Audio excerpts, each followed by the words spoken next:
Hello everyone, how you doing? I just gotta set a couple, make a adjustment here on something, and then we'll get going. Uh,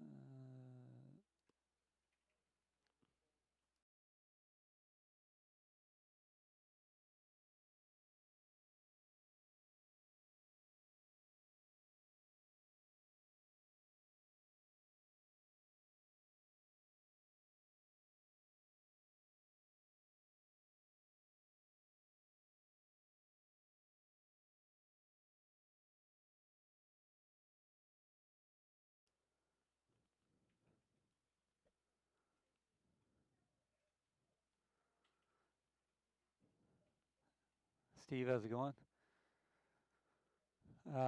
Tonight we're gonna be talking about IFR flight planning. So we're just gonna go through a couple uh, practice plans, and then just kind of run through the process. And then I'd like to discuss a little bit about some non-standard stuff, IFR emergencies, some of the unusual attitude questions and charts that the FAA has on their testing supplement. And there was a request to go over a little bit more about holding patterns, so we'll do that at the end. Uh,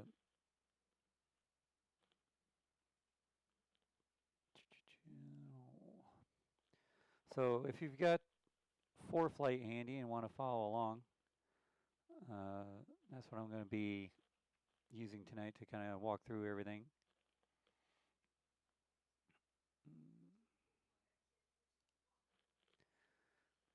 So first thing we have to do is have some place to go.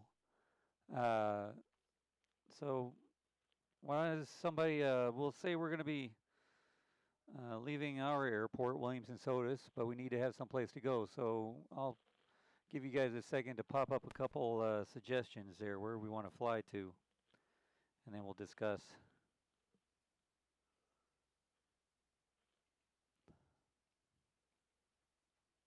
Don't make me pick.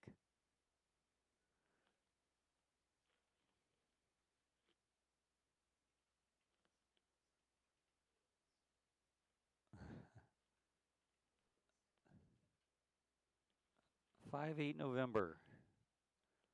All right, let's see what we got. Uh, so there's a lot of different ways to input data into ForeFlight. Uh, what I usually like to do is start off with just a straight line, where I'm coming from and where I want to go to. So let's type in at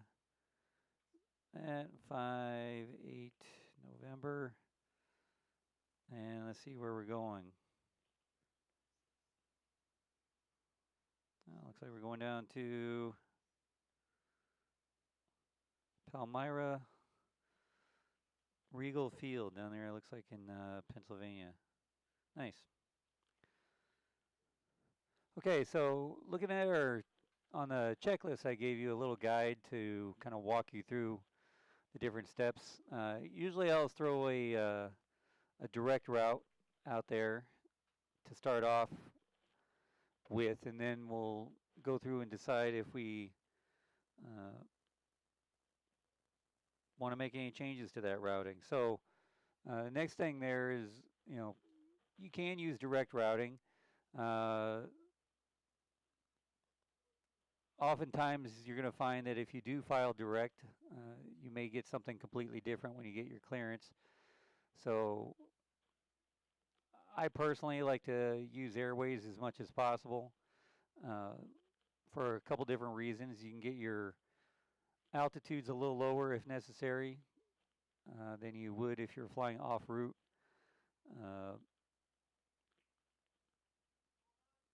You got potential backup navigation plan. If your GPS goes out, maybe you can use VORs to continue on as necessary. But you certainly can try a direct route. The next thing would be to look for is a preferred routing. Now on ForeFlight, when you put something in there, you'll see a in the navigation tab, you'll see a box for routes on the right hand side there, and you can click that, and if there were any preferred routes, it would pop those in there. It would tell you how many times they've been used in the past, uh, altitudes used, and if you see a route that you like, you can just select it. Given that we're just going from a non-towered airport to it looks like another smaller non-towered airport, likelihood of having any preferred routes is not very great. So what it did is it just generated an airway route that we could, consider doing. So it gave us as a potential option there of using, Beeps intersection Victor 31 to SEG VOR, then Victor 170 to RAV, and that certainly looks like a potential route that we could look at. So if you see a route that you like, you just click it and select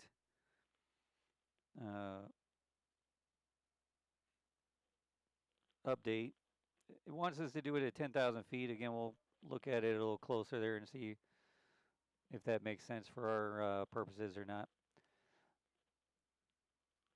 Now, when you're putting airways into the route planner, all you have to do is put the intersection where you're going to join the airway, and then put the intersection where you're going to change airways. So here in the flight plan, it has Beeps intersection, and then following Victor 31 all the way to the SEG VOR. So it will follow the Victor 31 until it gets to the SEG VOR. So you can see it's automatically put in these other waypoints along the way. And there's Selins Grove right there. And that's where it has us changed into the Victor 170.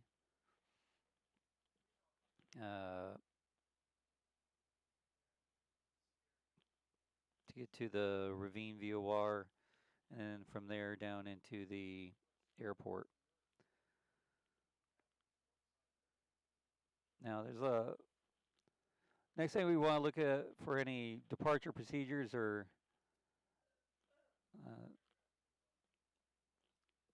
whether they're published or whether the airport itself has them. So I'm just going to pull up the airport data for Williamson-Sotis,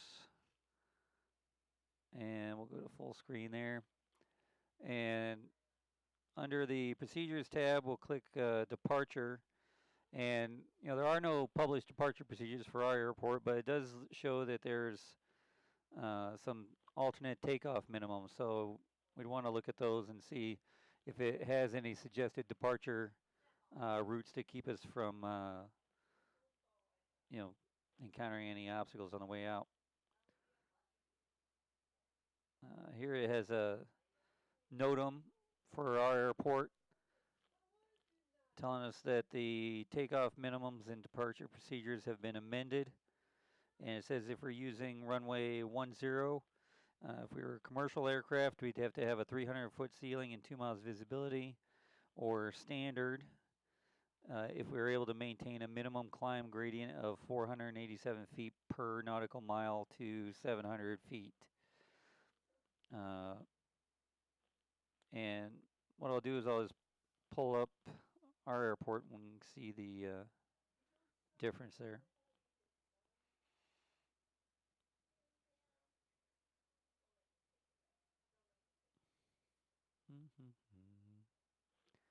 Of course, we're W, so we're all the way down at the end.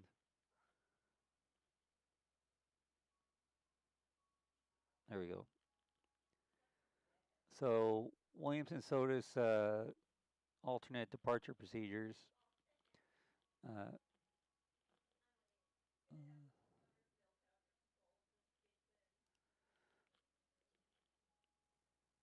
You can see it has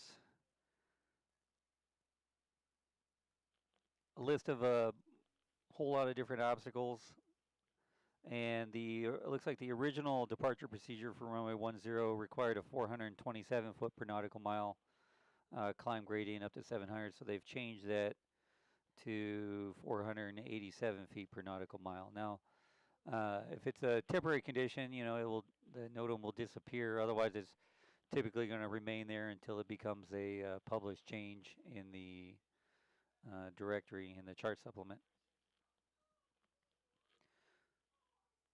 Now, once we know we need 487 feet per nautical mile to figure out what kind of climb rate that would require, we go to our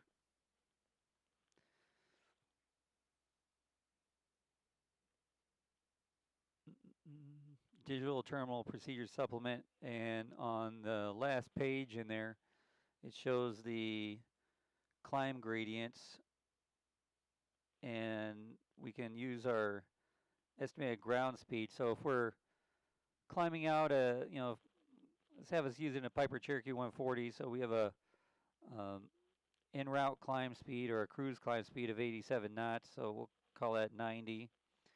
And so 90 knots, 427 feet per nautical mile would require looks like about a 640. There's our 90 knots. There's 400, close to 427 feet per nautical mile.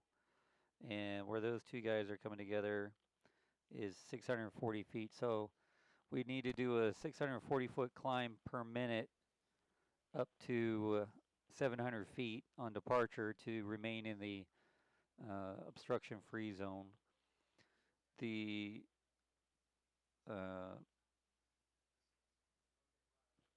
If we didn't think we were able to do that 640 feet per minute, some options that we have would be to depart VFR and visually remain clear of any obstacles. Certainly if there are obstacles, it sounds like you're going to want a decent climb anyway. But you could depart VFR. You could also, I base that on the en route climb speed. So if we chose instead to do our best rate of climb speed initially, which is always a good idea anyway, that drops our speed down to about 67 knots, and then we're not going to need as high of a climb speed or a climb rate. So that's certainly something that we would want to note.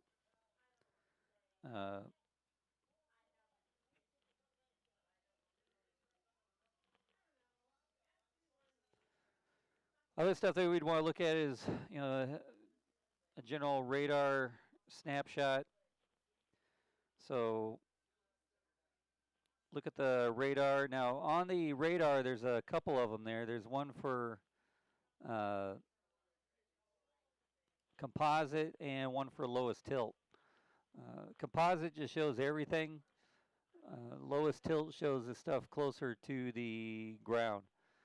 The advantage there is if you had high level precipitation that was maybe evaporating on the way down, then the lowest tilt is going to show you, generally speaking, what's going to be actually reaching the surface.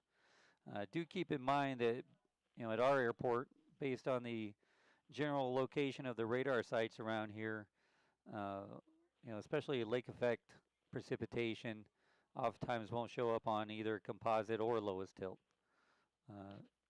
We're just at the limit of all the different radar sites, so sometimes that stuff doesn't show up. But anyway, I'm going to go ahead and pop up the radar.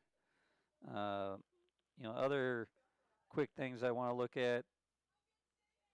Flight categories on the way down, so get a general idea of the weather. Any pilot reports. So looks like our flight today, weather-wise, looks to be fairly uneventful. We got basic VFR conditions along the entire route, so all the green dots are telling us that we have better than 3,000-foot ceilings and 5 miles visibility. Doesn't look like there's anything on the radar except off to the west. That might become a factor depending on a departure time. It looks like there's a mix of rain and snow out there. So it doesn't look like it's moving too fast, but it looks like it's tracking to the southeast. On the radar picture, you have those little dots there, and those are uh, predictions, 10, 20, 30 minutes into the future where they suspect that cell may be. You also want to balance that against, what time the radar information came out. So you can see that the latest radar return was at 6:10 p.m. and the time now is currently 6:17. So that's already 7 minutes old, which means that you can expect that cell to be a little farther down the road. So that's something to watch out for. Again, we got a mix of precipitation between rain and snow. So that means that freezing levels and icing might be a factor. Other things that we could look at on here would be, if I thought icing was going to be an issue, we can pull that up and, use the slider on the far right there to kind of pick the altitudes to see any icing.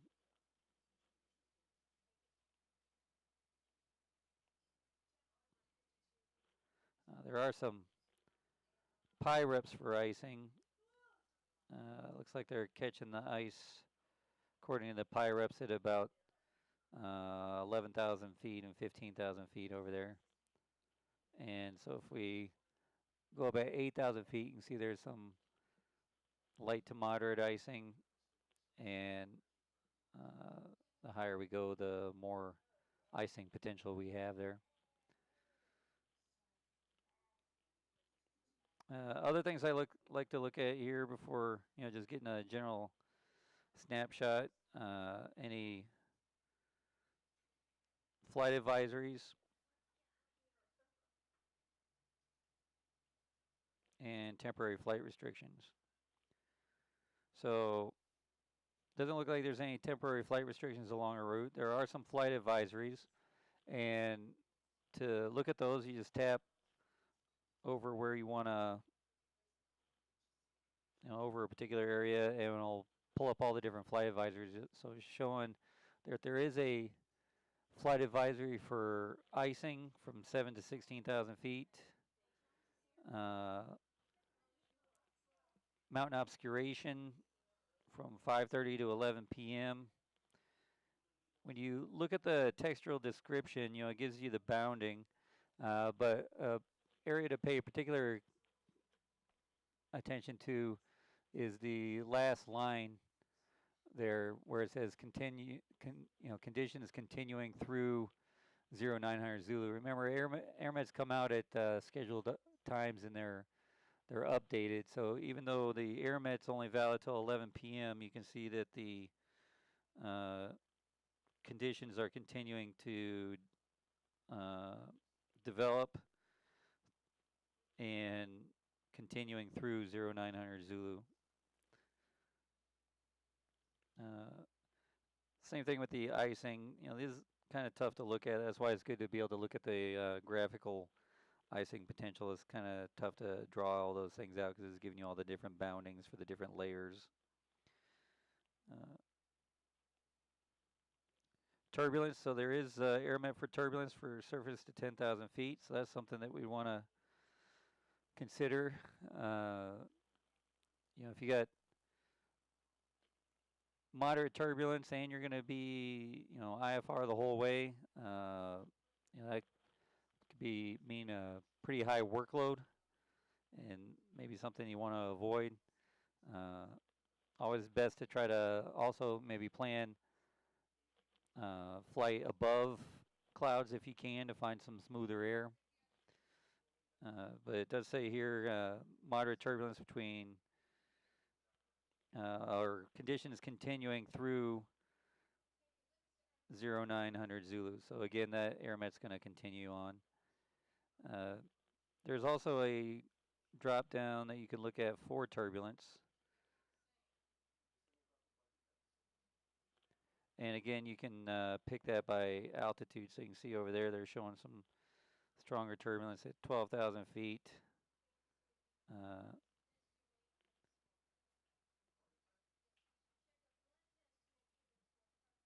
so it looks like it, potential for some bumpy air between 1,000 and 3,000 feet.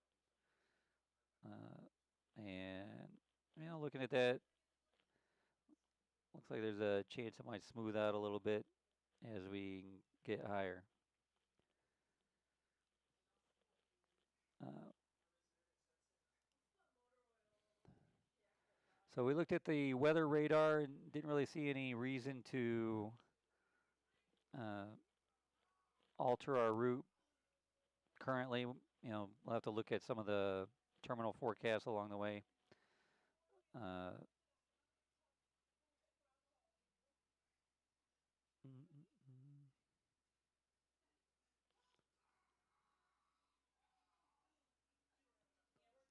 So they're not calling for any precipitation there until 0800 Zulu, so maybe 4 in the morning.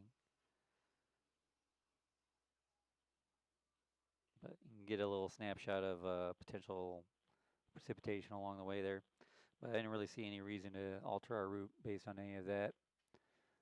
Weather radar arrival, so let's look at the information for the airport down there. Uh, go full screen. So they only have one approach down there. Doesn't look like they have any arrival or departure procedures, but only one approach.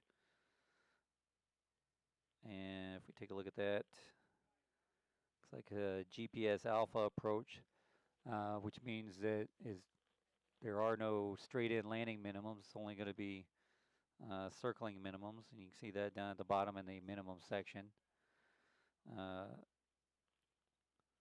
Coming from the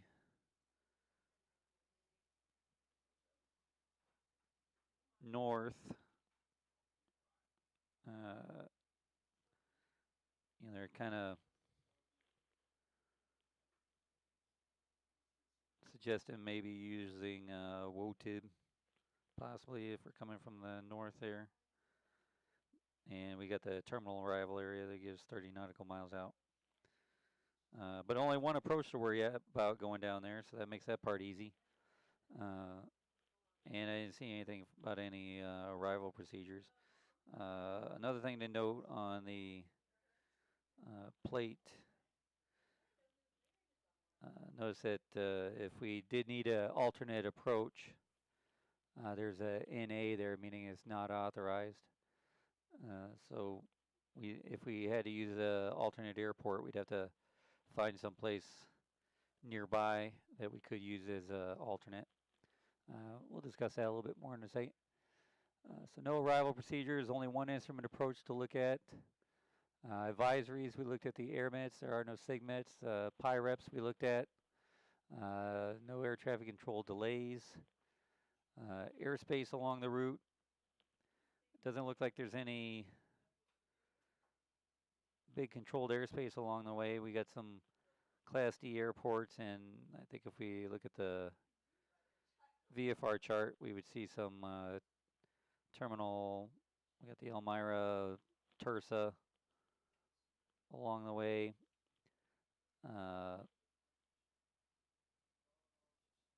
And getting down there, we're going to be looks like probably Harrisburg. Now, if we, other stuff that we'd want to look for as far as airspace is any special use airspace.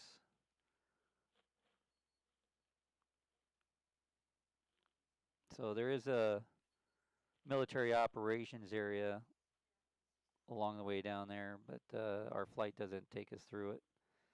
We got the Duke MOA, and we can see the details there are from 8,000 up to but not up to but not including 18,000, and uh, hours of operation looks like just in the morning, otherwise by NOTAM. Now, if there is an MOA along the way, you don't have to exclusively avoid it, but if ATC is unable to give you clearance through an MOA, if it's active, then they're going to route you around, over, or under the MOA. So if you have an MOA and it's going to be valid, probably best to pick a route around, over, or under if possible. Other than that, didn't look like any other special use airspace.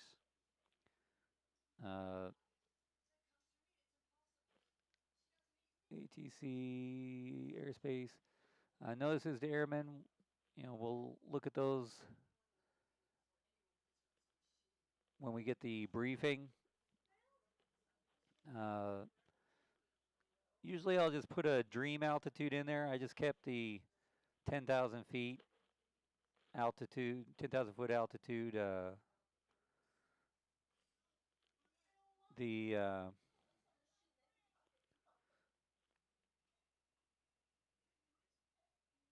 Oh yeah, you do. Yeah, you're. Sorry, missed. There's some restricted airspace down there. Sorry, I missed that. So that's valid.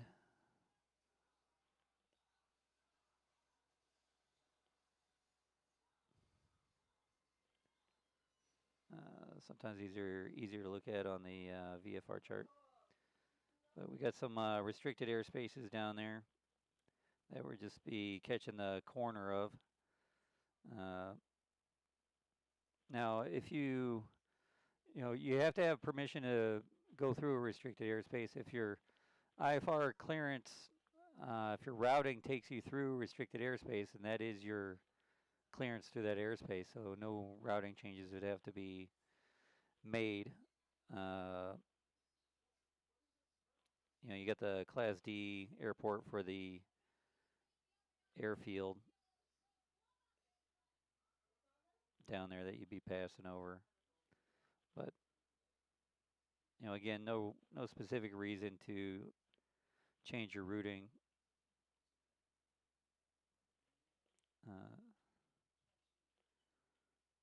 I suppose if you wanted to, you could maybe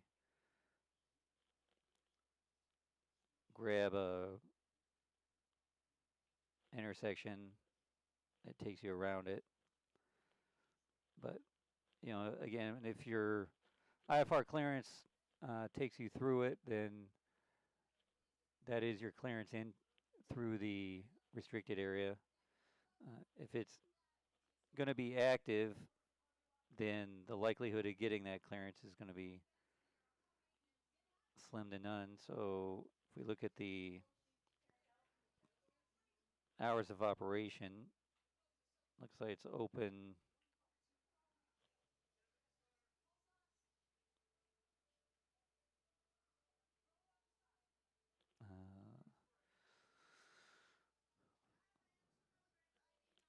specific times, one of them anyway, has specific times and hours of operation there.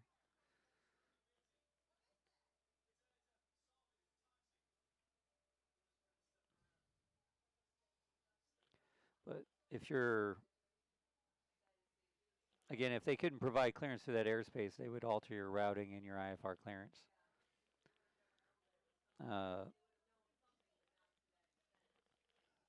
Other stuff to look at there on the, again, we'll look at the NOTAMs, temporary flight restrictions we looked at and didn't see any down there. Altitudes, if we were going to do direct routing, we'd be using the off-route obstruction clearance altitude. Getting down to Beeps intersection, we are going to be going off-route down there, so we'd want to look for the highest off-route obstruction clearance altitude within 4 nautical miles of our route of flight down to Beeps intersection. So if we look, we've got 4,900 in that square, 4,800 in that square. Up by us, it's only 2,400 and then 4,700. So off route up to Beep's intersection, looks like we'd need to be, higher, roughly higher than 5,000 feet anyway on our way down there. Since we're going to be off route. A way around that, if you had to, because of icing conditions or something like that, would be to plan your route. Oops.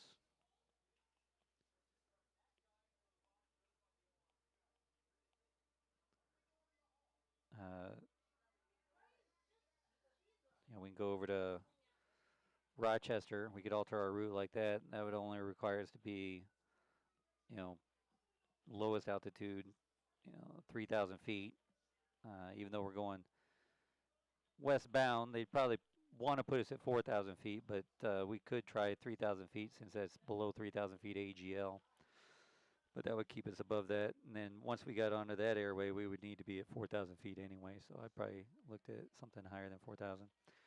Remember when you file your flight plan, you always use the initial, your initial altitude, what altitude you plan on using to start off with. So even though because of your routing direction, you may have to change altitudes along the way, you only need to file your initial altitude of intended use. So other off-road obstruction clearance altitudes along the way, we got 5,000 feet near Williamsport. We got 5,400 to the west of us. 5,000 feet there, and getting down into, looks awful busy.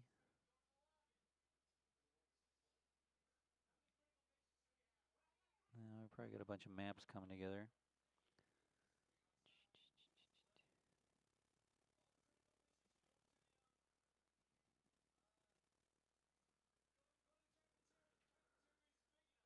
If you think that the chart may be obstructing some data, you can always click the Bring Chart to Front option. And then when you tap on the chart, it'll bring the other data up there. So by doing that, you can see it uncovered the off-route altitude down near Ravine VOR is 4,500 feet.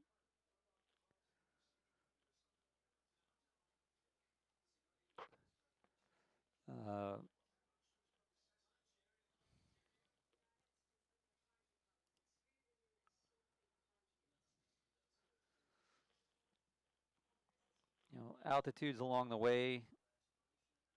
So we'd have to be, if we went direct to Beeps, we need to be higher than roughly 5,000 feet on the way there. Once we join the Victor 31, we've got an initial MEA of 3,500 feet.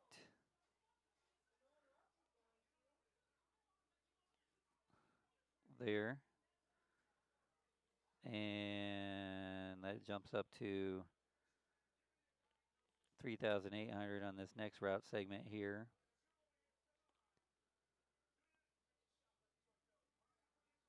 On this route segment here, that jumps up to 4,000.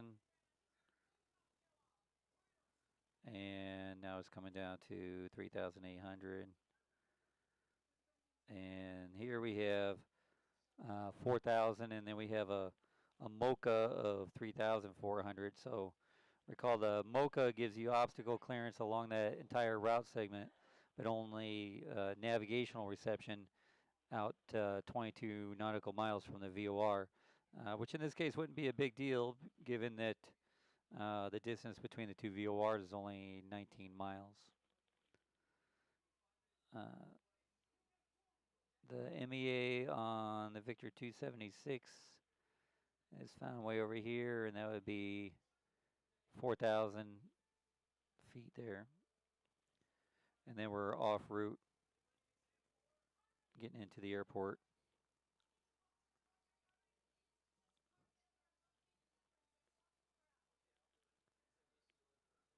That squiggly line there, that's just a airway that's no longer in use.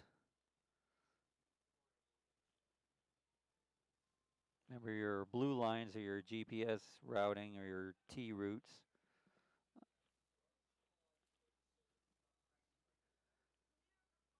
So once we have the off-route obstruction clearance altitudes, we looked at all the MEAs, and there's only the one MOCA down there. I didn't see any minimum reception altitudes along our route. Those would be the flag with the letter R in them. So I don't see any of those. I didn't see any minimum crossing altitudes. We already considered icing. We saw that we'd have to be pretty high to get into icing.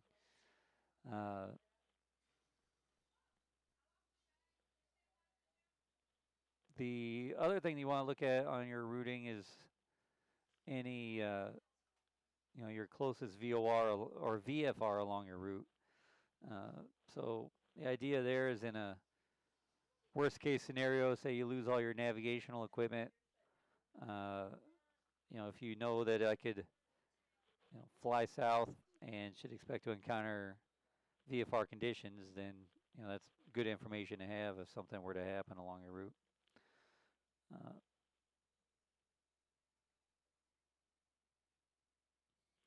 So altitude-wise, it looks like the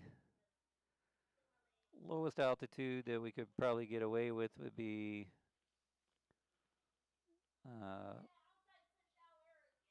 I would say, since we're mostly eastbound, would be about 5,000 feet. You do have this segment here that's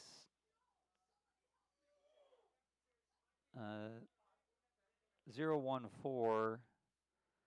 So the reciprocal would be, the 194. So that's a westbound course. So, they might have you change your altitude along those route segments there. You got another slightly westbound one there. But that's up to ATC. As long as you're above the minimum altitude, you just maintain your last assigned altitude. If you were in a non-radar, non-communication, then they're gonna, you're gonna want to maintain the highest altitude appropriate for the direction of flight. But assuming that we're gonna be, for most of the time, going to be in radar environment, they could just have you stay at one altitude the whole time. At other times, when I had a route that had me going some easterly and westerly, they have, had me change altitudes up 1,000 feet and back down 1,000 feet as necessary to maintain the east-west cruising altitude rules along the way. You could always request a different altitude along your routing or along your trip. But as long as you're above the minimum altitude, you just maintain the last assigned altitude until you are told to do something different. So, the route planner suggested 10,000 feet. Rounding up for the east-west cruising altitude looks like, and it's mostly easterly. The lowest altitude I would file for initial altitude would be about 5,000 feet. And we'll want to take a better look at the weather and maybe the winds to see if one altitude makes more sense than the other. On the flight planner, you can put in the when you got the altitude selector there, it will show you 10,000 feet gives us a 21 knot tailwind, where if we're down at, if we're down at 5,000 feet, would give us an 11 knot tailwind. So, it would take us, accounting for climb, which this does, it'd only take us looks like about 4 more minutes if we're down at 5,000 feet versus up at 10,000 feet. Oh, I'm sorry, maybe a little more different than that. So, but anyway, difference between 134 and 141. You're only, given that you're spending more fuel to climb, the savings aren't quite showing there on the fuel.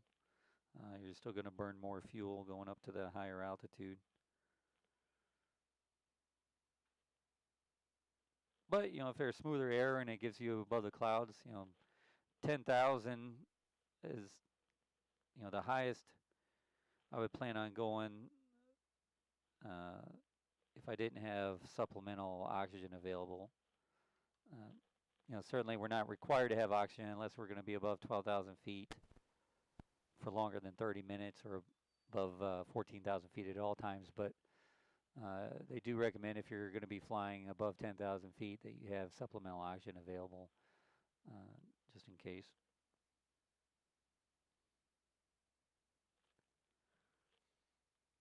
Once we have the routing figured out and we got a dream altitude, we'll just stick with the 10,000 feet. Then what we want to do is click in the bottom right hand button. Other things that you can do on here is it's got a thing there you can change the estimated time of departure.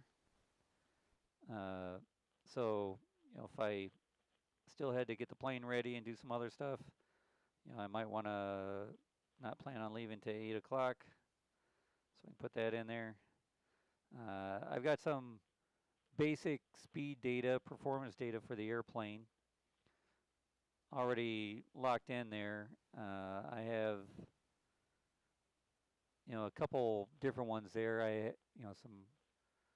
For some different altitudes, I got 104 knots there. I got the default, which is, if we edit that for this airplane,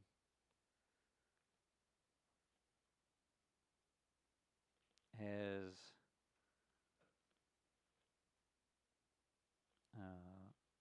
where'd it go?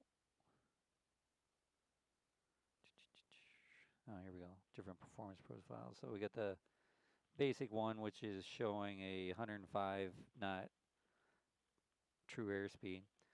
Keep in mind that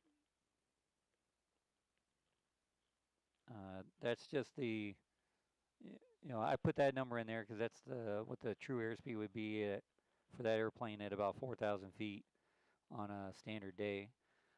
But it doesn't solve for your true airspeed directly. So you have to make sure that you put the right number in there.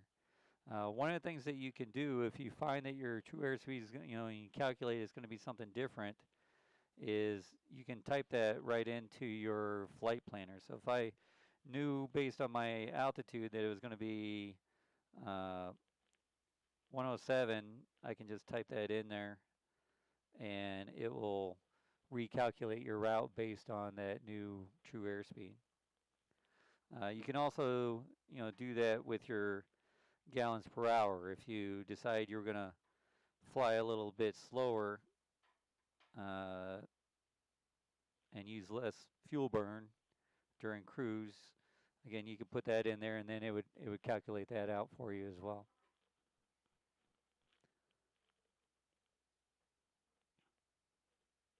So that's pretty handy. I like the true airspeed feature. I use that one a lot. Depending on your subscription plan, you've got the basic performance data there showing that we're going to use 16.9 gallons per hour. Oops, wrong button.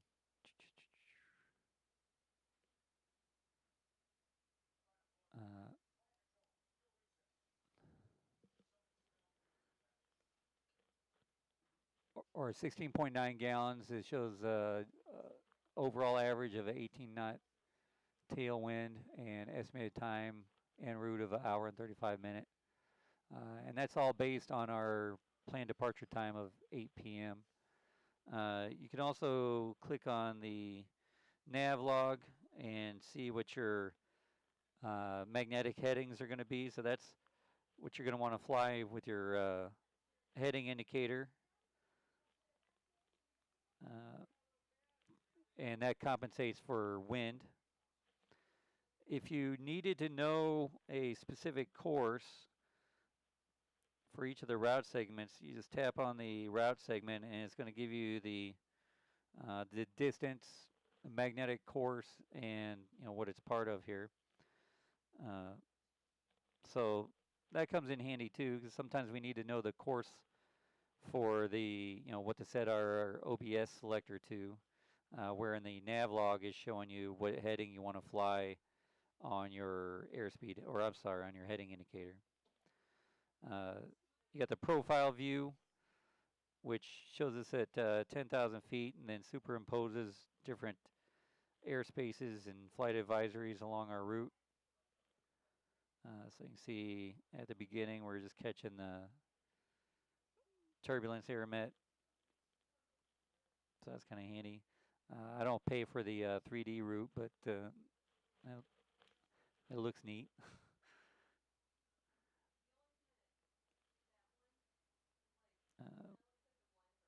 When you're done looking at that stuff and you have a general plan that you're happy with, a general altitude that you're happy with, then we want to click the lower right hand button and click send it to flights.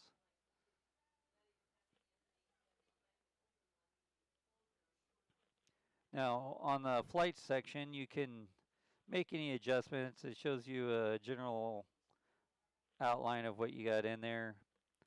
You can see you can pop up see what they have for fuel down there.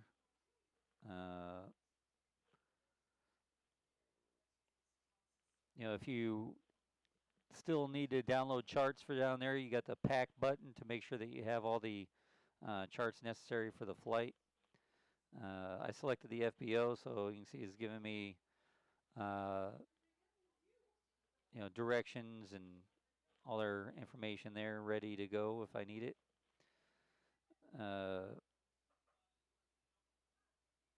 But once we're happy with that, if you want to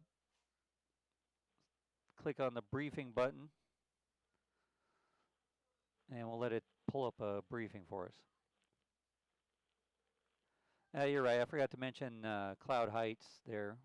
I wasn't really thinking of it since it had general VFR conditions, but we'll look at that as we go through here to see if we can get above the clouds along the way. So going through the briefing, we got a AirMet Sierra that's active during our passing time. So that's a AirMet for IFR that we're going to be catching just the corner of. And you can read through and get all the valid times. I'm not going to go through all that stuff in too much detail tonight, but read through all that. There is a icing AirMet just to the east of us, active. Lower AirMet, so this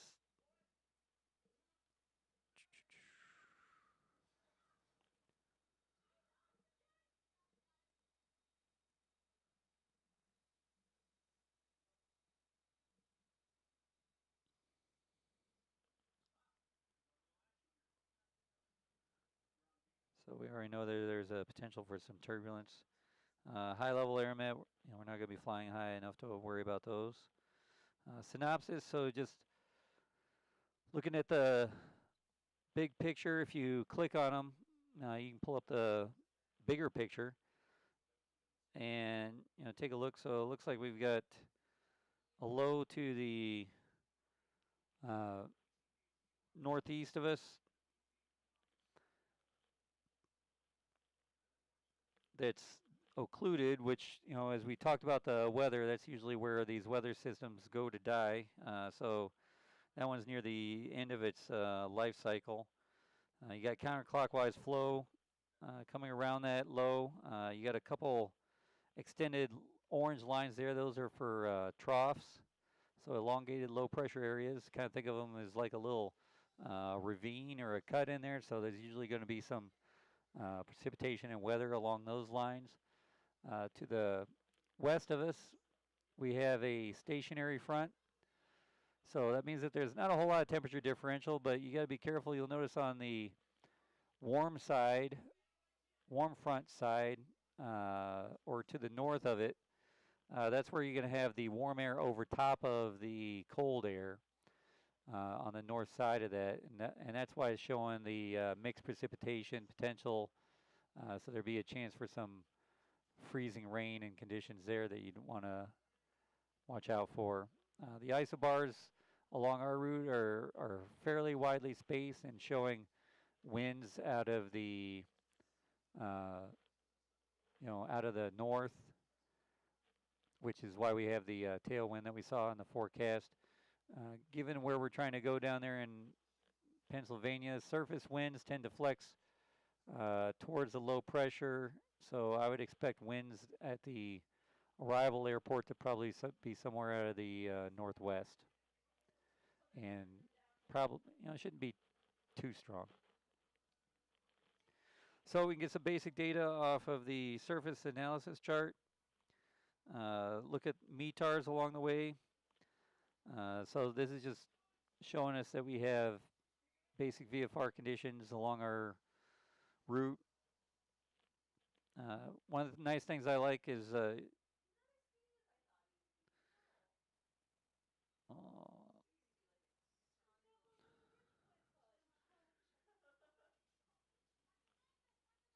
this isn't showing the history ones. Wonder why I didn't do that. Maybe I accidentally changed that setting. A lot of times it will show the historical METARs, which is nice for being able to see, are conditions getting worse, better, or your temperature and dew point coming together? Are they going apart? But you can always look at the decoded version. I prefer looking at the encoded version just because you can kind of pick through them a little faster. You can see we got winds up where we are, just like we figured, out of the northwest. Down at our destination, looks like they're forecasting winds out of the west-northwest at 12 gusting to 20. So definitely have that bumpy air down low, and I'm seeing a lot of gusty air at airports along our route. So definitely some low altitude turbulence. We got some clear skies along most of the route, and looks like we got broken clouds around Ithaca at 5,500 feet. So it would be good to be above or below those. So we might want to look at the cloud tops, because you can see the surface temperature is only 3 degrees, which means it's going to be freezing up in the clouds. So there might be a potential for some icing conditions if we were to encounter clouds in that area. They were last forecast scattered at 55 around Penyan and broken at 55 around Ithaca, and then it looks like it clears back up once we get past Ithaca. And for the rest of the trip, pressures look like they're fairly constant along the way. We got 29.96 down there, 29.93 down at the destination, so not a whole lot of difference there. Pretty big temperature dew point spread down there. You got 11 and minus 13 at our destination, so that's good. It's giving us some peak wind data. So the peak wind was 260 at 29, so definitely might be a challenging landing in store for us down there. So we'll have to look at the runways that they have down there to see how that's going to go.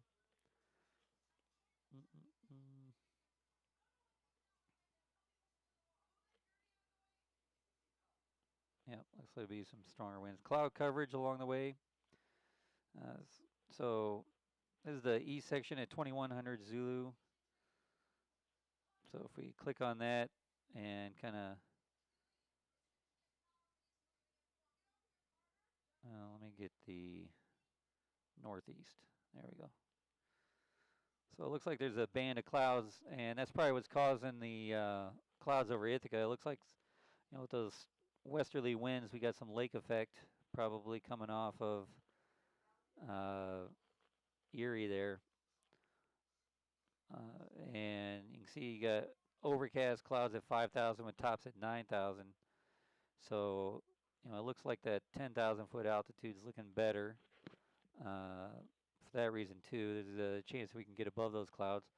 If you needed to, along the way, you can try bumping it up to, 11 for a little while if you need to get above those clouds, just as a temporary condition. It looks like it's pretty localized to that little area there. Another option would be to, try to fly an altitude to keep you below 5,000 until you got beyond there, and then climb up to 10. But I'm thinking we could probably stay at 10 with the option of maybe using 11. If we look at the forecast at 00 Zulu, it looks like those clouds are going to break up between 21 and 00 Zulu.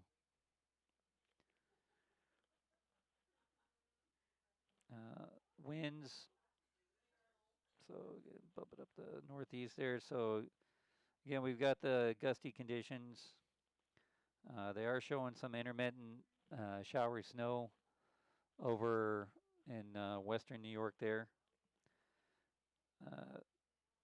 The red lines are the gust, so the longer lines are 10, you got the small ones are 5, and so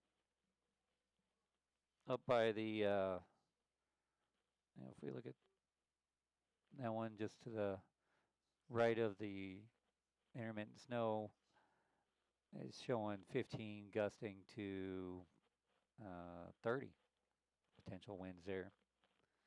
And out of the west, northwest, and that looks to be same. Looks like the winds die down a little bit the farther down we get. Remember, you got your little decoder ring down in the bottom left-hand corner to help you pick your way through some of the symbology that you see. Terminal forecasts. Everybody forecasting VFR conditions. The forecast here will, it highlights the line, based on your departure time and your en route, true airspeed. It estimates where you're going to be along a route, and so it highlights the time period that's going to be valid. So it looks like, starting off up here at Rochester, we've got winds 290 at 18, gusting to 25, scattered clouds of 5,000, and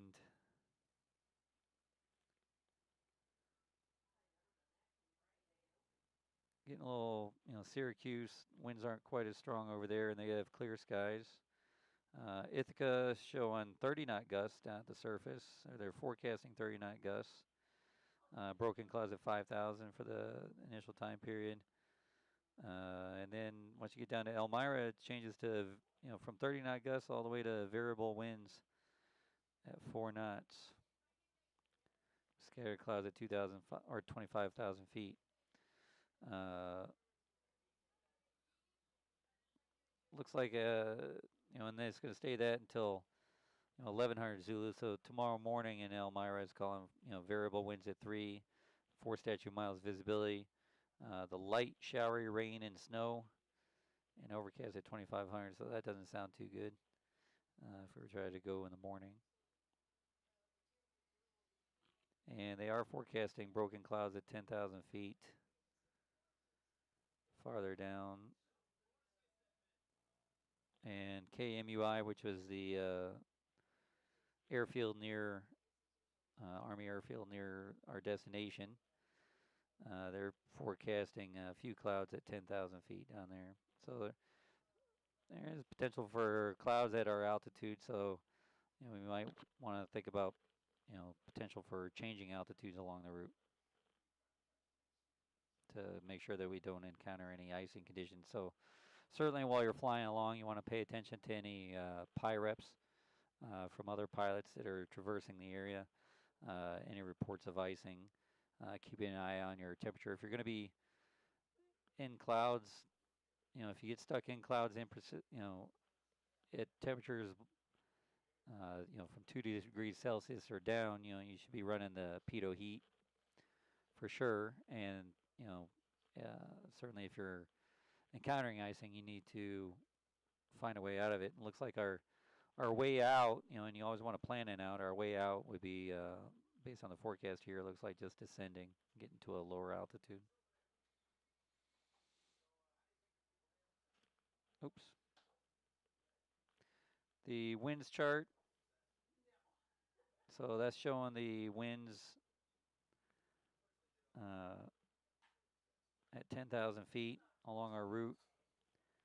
So the triangle there is for 50 knots. So we've got 50, 55 knot winds on the way down there. And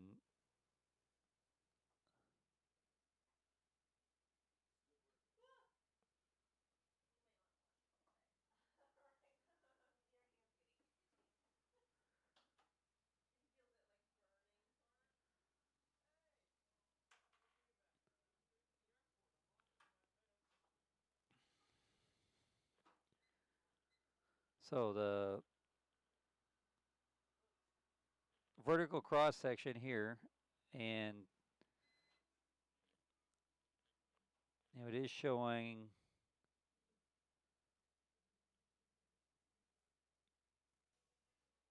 our flight path, the terrain, and potential icing severity. So you can see down at the bottom it labels,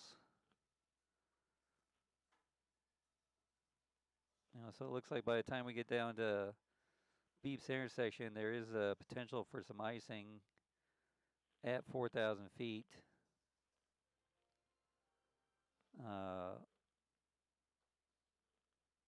Up through 6,000 feet, and then once we get above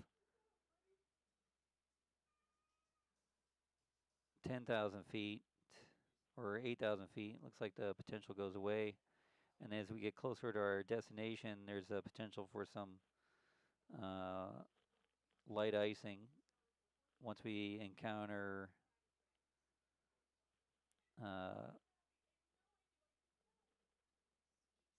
I use that print so small. Or, well, anyway, once we get about 3/4. So again, we might want to, one of the things that you could do, if you didn't think you were going to be able to get the altitude you needed to Beep's intersection, is again, you can alter your route up to, maybe alter your route up towards Rochester to give you more time to climb. So that'd be another option if you were looking to make this flight, to avoid the potential for icing there. Winds aloft chart, so it shows it at 10,000 feet. And then we're showing, it gives you some other altitudes. It also shows you forecast temperatures at your planned altitude. So it looks like it's going to be cold up there, negative 14 degrees at 10,000 feet, warming up to negative 8 degrees towards our destination.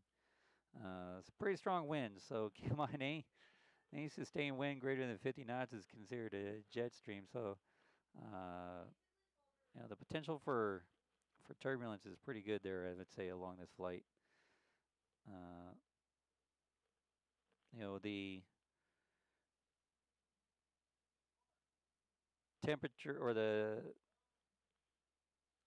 airspeed changes going up are fairly gradual, so that's good. Anytime there's more than a 20 knot differential in your winds aloft forecast there, that's also a potential for a shear zone or an area of turbulence.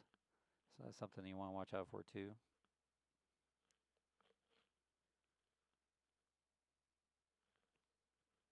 Departure NOTAMs. So we just have a tower with the lights out of service. Got taxiway closures, ramp closures. We already talked about the departure procedures and some issues with the instrument approaches coming in here. Not authorized at night, and we have to disregard the LNAV plus V or the LNAV VNAV and the LPV approaches here, not authorized. Destination NOTAMs. So they got a tower light out of service down there. Other than that, they don't have any other NOTAMs there. En route navigation NOTAMs. So Pinyin, their NDB looks to be out of service. VOR receiver checkpoint, unserviceable. At MUI, the nav VOR airborne receiver checkpoint is unserviceable, so not going to be doing any VOR receiver checks at those locations. And at Harrisburg, the ILS-13 locator outer marker is unserviceable. Communications,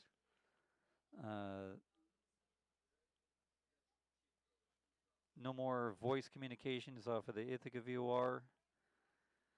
They did add a remote communications outlet, 122.3, connected with the Elmira VOR, so another way to get a hold of flight service along your route. The Selms Grove VOR, their voice portion is unserviceable as well. Service NOTAMs, Williamsport,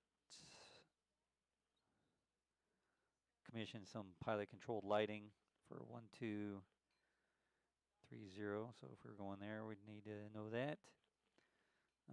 En route, so this is just airports along the way. I'm not going to go through all those, but it's good to have them handy. You know, this is saved on there, so if you had to divert to another airport, you know, you'll be able to get some quick NOTAMs out of there for those. En route, other NOTAMs there along the way. Air route traffic control center NOTAMs.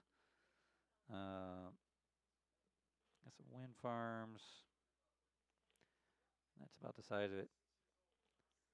So, again, looking at the briefing there, it definitely looks like we've got some potentially a bumpy year to contend with. I didn't see any PI-REPs for turbulence along the way.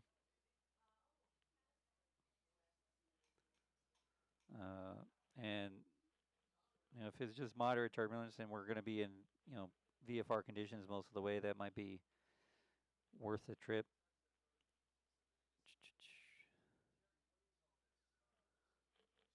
Let's see. What am I looking for? The pirate button.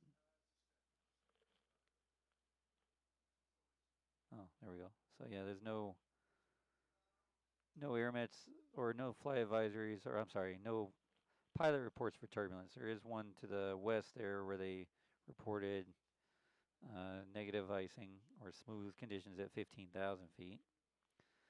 But it doesn't look like there's anything close to our planned route of flight there. Once we have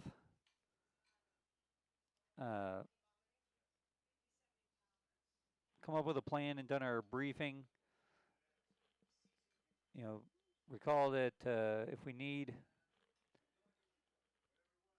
an alternate, if you know 1 hour before or 1 hour after our estimated time of arrival, forecast conditions are going to be less than 2,000 foot ceilings or 3 miles visibility, we'd have to file an alternate. Looking down here, Harrisburg or Lancaster, either one of those, would probably be a good choice for an alternate. But if you needed to add an alternate, you'd want to get some data there, make sure that they have an approach that you can do, make sure that they can be used as an alternate airport.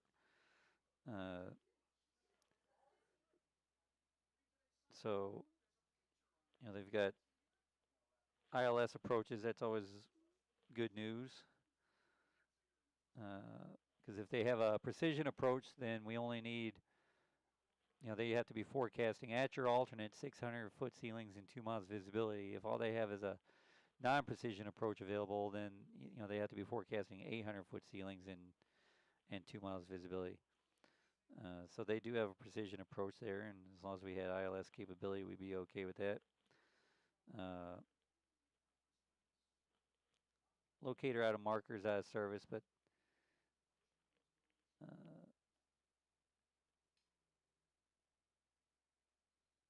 and because of that, they want for the straight in ILS 1-3 approach is not authorized except for aircraft equipped with a suitable RNAV system with GPS. So we would have to have GPS if we wanted to go to that particular airport. Looking at the instrument approach for our destination airport, and reviewing that.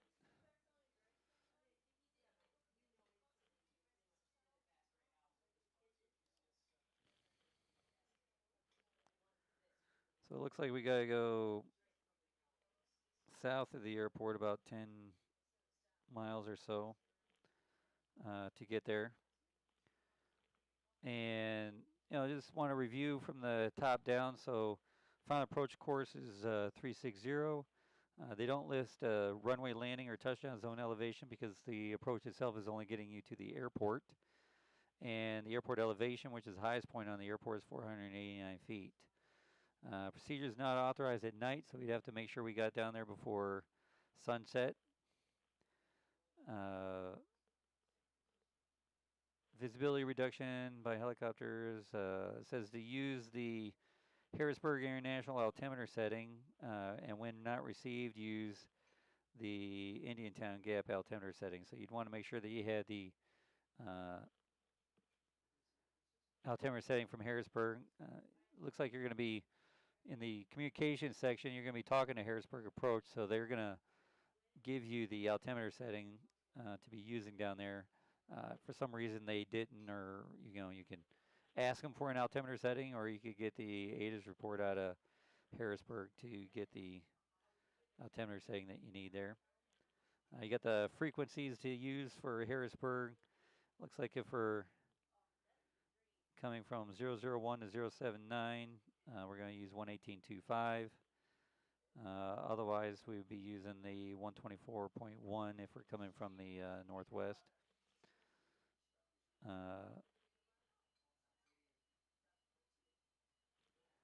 Missed approach, climb to 1,680 feet, then a climbing right turn at 3,000, direct to Cups intersection and hold. They have a common traffic advisory frequency, the L, means it is, there is runway edge lighting available, and that it is the blackened in L tells you that it's pilot controlled lighting. Looking at the approach, again, we would want to, probably coming from the direction we're coming from, I would guess using probably WOTIB as our initial approach fix. And if we did that, we would proceed from WOTIB to Oseku at 4,000 feet. It said no procedure turn. So once we got to that point, we would immediately turn to 360 and go down to 2,500 feet to get us to Herpu intersection. And from there, we go down to the minimum section. Now, depending on where you're cleared for the approach, if we're still, generally speaking, as you get closer to the airport, they're going to step you down. Again, you can request lower altitudes if you feel like you need.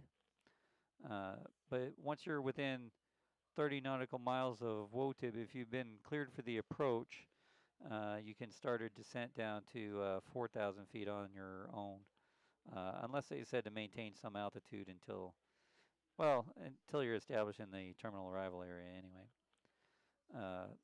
Those also function as kind of your minimum safe altitudes as well. So if something went wrong during an approach, loss of navigation equipment or anything like that, you want to immediately start a climb up to and get above, that minimum altitude looks like of about 4,000 feet before you did anything else.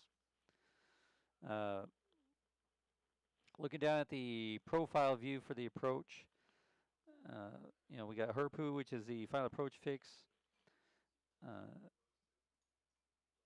It's a circling approach, so we got our minimum descent altitude of at or above 1,260 feet. We need 1 mile visibility, and that's going to put us 771 feet above the ground. So we would need about an 800-foot ceiling or so to have a chance to get in there. Now, there is no automated weather here, so you're just using the forecast data, from local areas or local airports, but beyond that, you would just have to, if you thought you had a chance of making it in there, you just have to shoot the approach and hope you can get down to 1260. Once you do start down on the approach past HERPU, usually want about a 700 or 800 foot per minute descent rate. Try not to go more than about 800. They recommend descent rates, not higher than 1,000 feet per minute. Even that is a little bit high for most operations. Things can get very difficult very quickly if we start going above 1,000 feet per minute descent. So I usually shoot for about 700 or 800 foot per minute descent, which should allow us time to get down to our minimum descent altitude, and with time to scan for the airport. Looking at the airport diagram, you can see what our final approach path looks like here. So it looks like it's kind of setting us right up for runway 31, which, based on the forecast wind data down there, looks like the runway that we'd want to land on. Now, once you're doing the approach, if you have your three things necessary to descend below MDA, you got to, have the airport environment in sight. You got to be in a position to make a normal landing using normal maneuvers and have your required 1 mile flight visibility. If you see all that stuff, soon enough, you can break off the approach and kind of set yourself up for a base to final there for 3-1.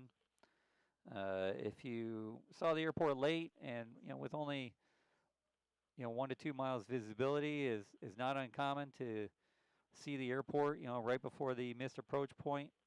There's nothing wrong with just staying at or above your circling altitude and entering into a upwind, and then just do a downwind base and final to land on your runway. If you are circling or during your circling maneuver, if you're a Category A aircraft, we have to stay within 1.3 nautical miles. That would be 1.5, 1.7 for Category C. Just remember 357 for those. And that 1.3 nautical mile radius is, based on radii drawn out from all the points around the airport there. So it'll be 1.3, 1.3, 1.3. But that's a radius you need to stay within to be ensured that you're going to be clear of obstacles during your circling. If you started circling and you lost sight of the airport, say at this point here, then you'd want to immediately begin a climbing left turn towards the airport environment, reestablish yourself on the final approach course, and then execute the published missed approach, which in this case would be a straight out climb to 1,680 feet, and then a right turn to 3,000 over to Cups intersection. Now if we look at the route of flight there, coming off of the airport and heading to Cups intersection, I would guess coming from the outbound end, if we look at that holding pattern, it is a non-standard hold, is a left-hand pattern hold. But to determine your holding entries, then you would draw, a line off of there, and anywhere over here is going to be your direct. Anywhere over here is going to be parallel, and in that smaller piece of the pie is going to be teardrop.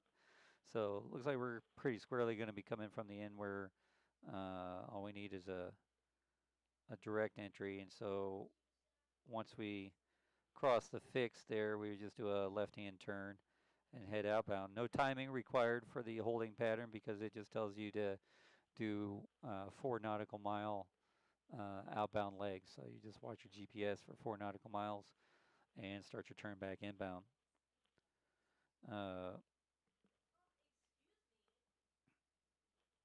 Now, while you're in the holding pattern, that's where you're making decisions about whether you want to try the approach again. You will have reestablished communications with air traffic control. Let them know you're in the hold. A lot of times you may not even get all the way to the holding pattern and already have something else that you want to do. But, when you're cleared for the approach, you are cleared to the missed approach. You're cleared to the hold. And once you're established in the hold, you need to report that you're in the hold, and they will issue you an expect further clearance time. And we use that expect further clearance time for, if we encounter a non-radio environment. So if you get within, a minute or two of your expect further clearance time and you haven't received further clearance, then you would want to try to contact ATC, to get your further clearance. If you discover that you've, after troubleshooting, that you have a radio communications problem, you'd want to squawk 7600 and then plan to depart your holding pattern as close as possible to the expect further clearance time, and do your appropriate routing for your lost communications procedures, which is what we're going to talk about next. So when we talk about the lost communications procedures, on the checklist I gave you, I put a little reminder section.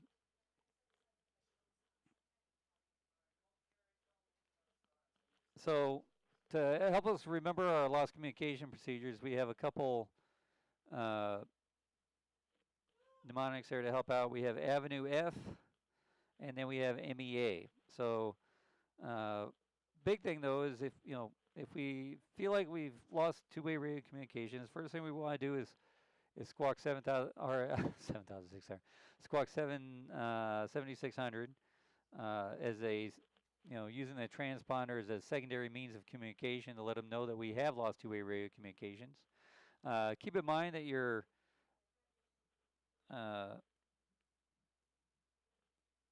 radio it's a transceiver. It's two pieces of equipment. It's a transmitter and a receiver, and one or both of them can fail. So you would want to continue transmitting in the blind, assuming maybe there's some problem with receiving. If they're trying to get a hold of you and you don't appear to be able to respond, squawking 7600 will let them know. And sometimes they will try to reestablish communication with you by having you hit the ident button. If you hear a transmission, and so once that happens, then they've reestablished two-way radio communications. They can now give you instructions and have you respond using your ident button. So you got options like that. You want to continue to transmit your intentions in the blind in case they can hear you. Sometimes also, depending on where you are, it may just be radio reception is poor, or maybe your radio is a little weak. So sometimes you can relay information to another aircraft, or ATC will try to do the same. They'll try to relay information to you via some other aircraft that's up near you. So that's another option for establishing communications or getting some instructions across to ATC. If you do lose two-way radio communications, if you are in VFR conditions, then what they want you to do is to stay VFR. No sense increasing your risk potential by going back into IFR conditions. So stay VFR, find an airport to divert to, land, and then contact flight service to let them know what's going on. If you're squawking, you can squawk 7600 for a little while, and what I would do is, uh, squawk 1200. After a little while, just kind of let them know that you are in VFR conditions, and then land and contact flight service. If you are in IFR conditions and you lose two-way radio communication, then you want to, as far as what you're going to do on your routing, you're going to use your Avenue F, and those are in order of precedence. So you always go by any assigned instructions, any assigned routing, vectored. If you were being vectored for an approach, then you would, for instance, you would continue to kind of make your way onto that approach on your own. Expected, if you were told to expect something, and some additional routing. So, after beeps, go direct to Selinsgrove. So, you could do that, or filed, or after beeps, expect direct Selinsgrove. So sometimes they can't give you a direct change to your routing. They might tell you to expect something, with the idea that something typically has to happen before they can formally clear you along that routing. And then filed, is always your default. Whatever you filed on your flight plan, that's the routing you would tend to do. Now, talking to air traffic controllers over the years, technically, if you departed our airport and were in IFR conditions shortly after departure, and let's say that, right away you're unable to get a hold of departure control on your way out,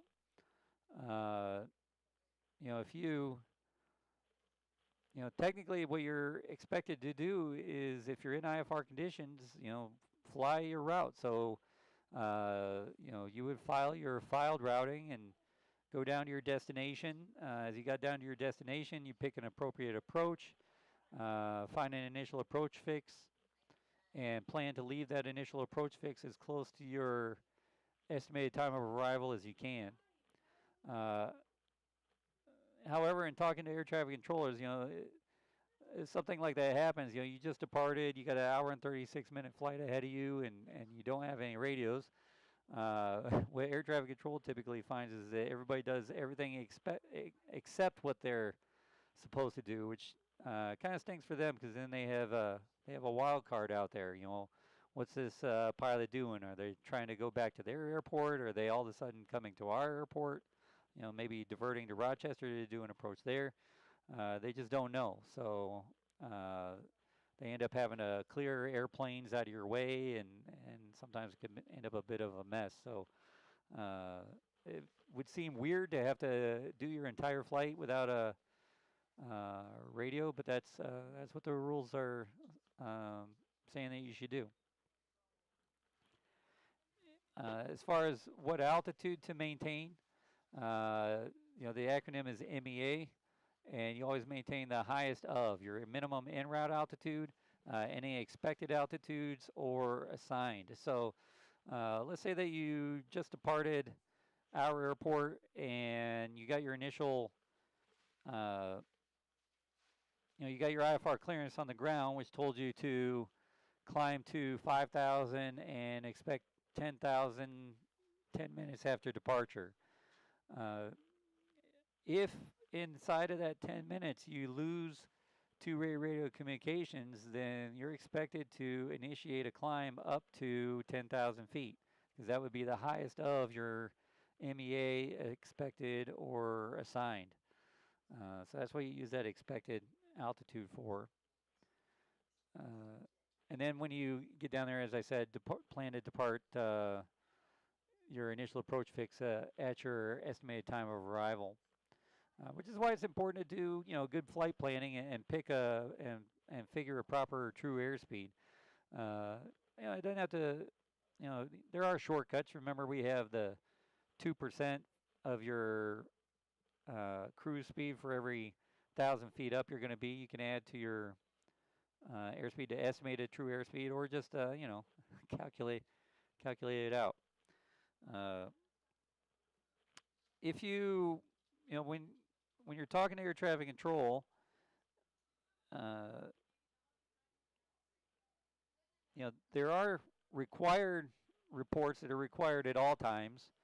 So anytime you're vacating one altitude for another, you're expected to report that. So, if air traffic control assigns you a new altitude, then the proper reback would be, if they told you to descend and maintain 5,000, then you should say, 10,000 descending 5,000. The altitude that you're vacating and then the altitude you're going to. When you're making rebacks, try not to use the word two in there because it sounds like the word two. It sounds like the number two. So a lot of people will say 10,000 descending to 5,000. So a better phraseology would be 10,000 descending 5,000 to get your point across, or 5,000 climbing 10,000, whatever the case is. If you're unable to maintain climb or descent of 500 feet per minute, you need to advise air traffic control. So, in our planes, getting up around 10,000 feet, especially on a hot summer day, that might become an issue.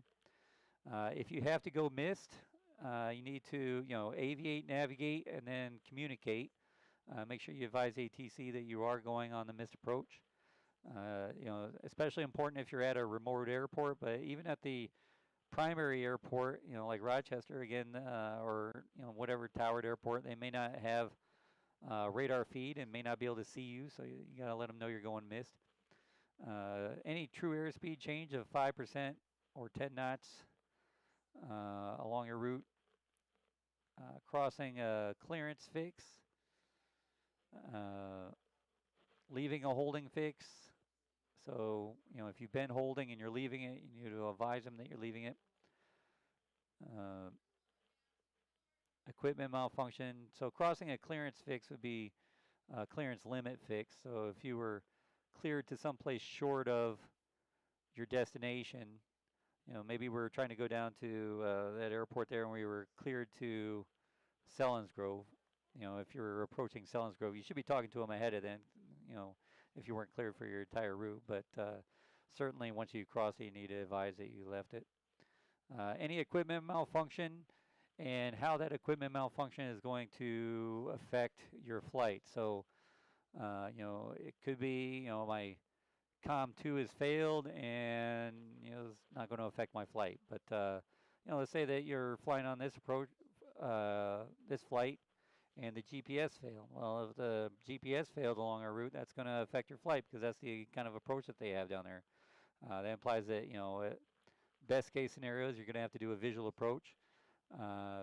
And now you need to, you might have to have some alternate, plans if you're unable to do the approach at the airport of intended landing. Certainly any safety of flight issues that you may have. Any unforecast weather, keep in mind, we're the eyes in the sky, right? So those PIREPs are especially important for all IFR pilots. It's the only right now real-time data that's going on in the air. So, even if it's, like today, forecast to be turbulent, but maybe it's smooth at your altitude, let them know that it's smooth. Pilots love to know that. Any icing conditions that you may encounter, just anything that's not forecast. Now, if you're flying along on your route and you hear, on your initial call, air traffic control is going to say radar contact, and they may not say anything else. Radar contact just means that I see you on radar, and without any further instructions, you should just go along with your last assign. So, I guess when I was training, that guy, lost in translation somewhere along the line. I remember I was departing was it Oneonta IFR with a student. We were going to be heading back to Schenectady County, and we climbing out of Oneonta, heading westbound, and we needed to go eastbound, and I was so used to hearing air traffic control to say turn right on course, left on course, whatever the case is. And all I got was radar contact. So we just kind of kept climbing out westbound, and finally ATC was like, are you gonna go on course or not? And I was like, yeah, I guess we are.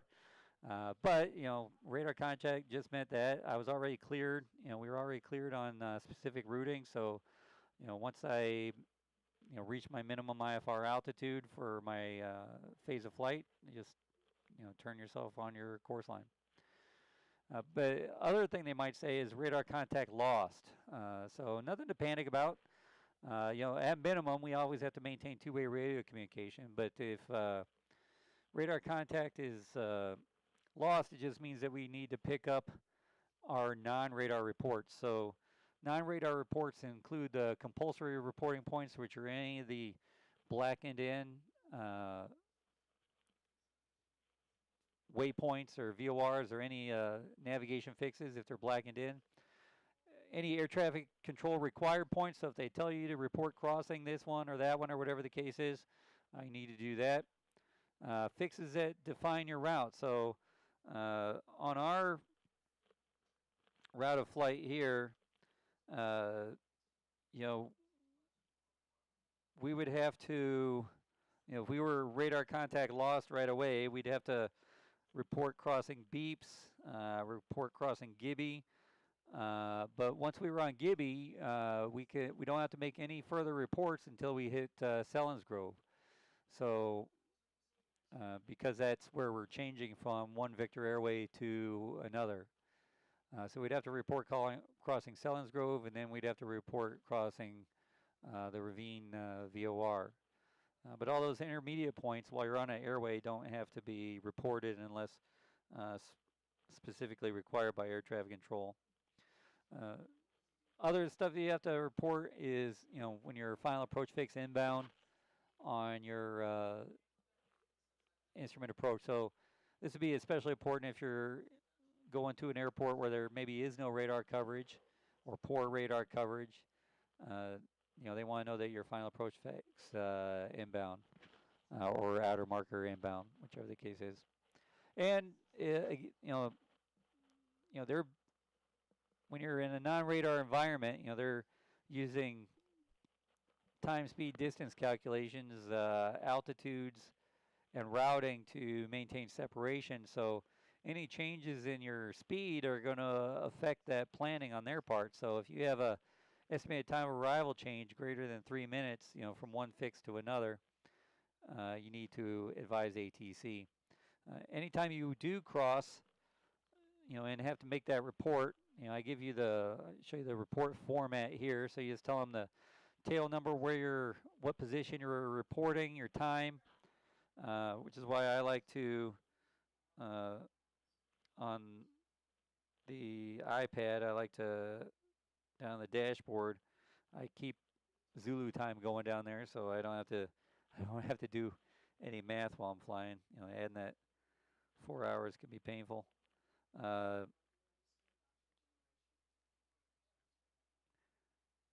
That you're on IFR flight plan. You want to tell them what the next fix and your estimated time of arrival at that next fix, which is nice with the ForeFlight because again we have that the navigation log. So it'll tell you the estimated time of arrival at the different fixes there are outlined for you.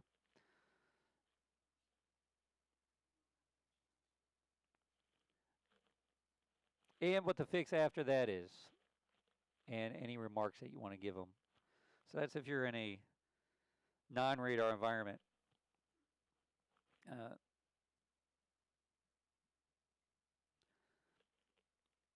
If you, probably well, there's a lot of navigation-wise, one of the worst things that could probably happen would be a complete electronics failure or a electrical failure in the aircraft.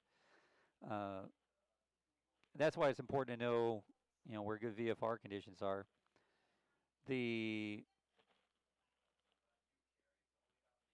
if you're using an electronic flight book, I mean, certainly anything like that, although it can't be used for primary nav, certainly in an emergency situation would be really handy. Uh,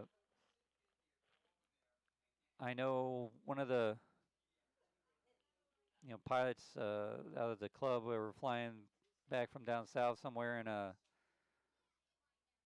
Cherokee Arrow, and they lost all their electrical, and it was a few years ago, but iPads were out and they had 4 flight, so they were able to, they were in IFR conditions for a time, but they were able to continue their flight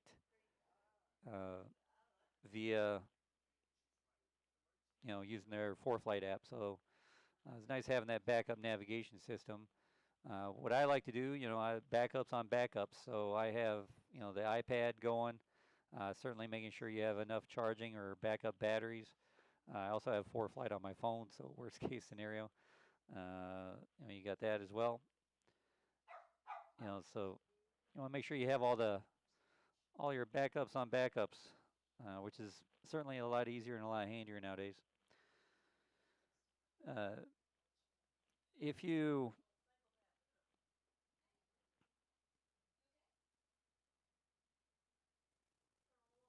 have some bigger issues, other tools that can come in handy would be your glide advisor. But knowing the cloud bases along your route, or having an idea what the cloud base is, and also having a VFR chart available to you is handy if you in an emergency situation. I mean, if the worst happened and you lost your engine, uh, if the engine continues to windmill, there's a good chance it will generate just enough vacuum to keep the vacuum instruments going, but they should be you know considered unreliable certainly at that point. And you'd want to go into a partial panel scenario, which again is going to be as good as long as your electric. So you got the turn coordinator. So you know the you'd want to set up go to your best glide speed. Advise ATC. They might be able to give you vectors to a nearby airport. Being at 10,000 feet would be nice because you have some options in your belt if you're up that high, and you can actually glide a fairly good distance if necessary. And you just got to recognize that knowing what the cloud bases are, it's kind of going to give you an idea of what how much time you're going to have to look for an emergency landing spot once you break out of the clouds. I listened to a radio communication years ago of a pilot that I think he glided, at night. He had a glide, of 23 miles. He was able to glide to get to an airport to land at, and so unusual attitude recoveries.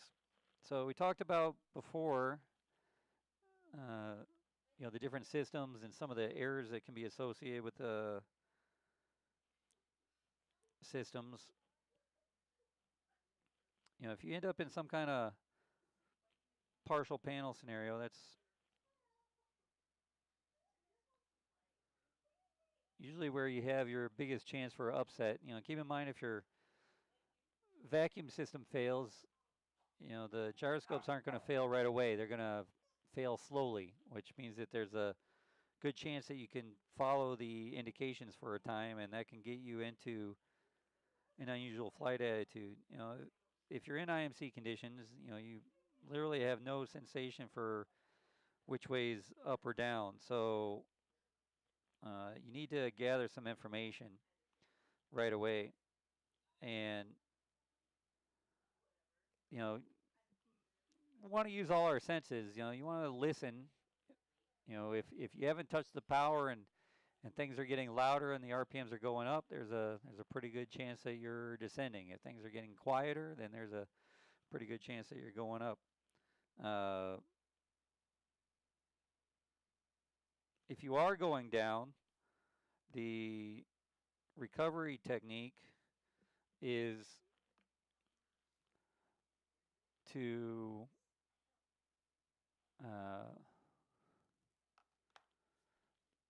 reduce power.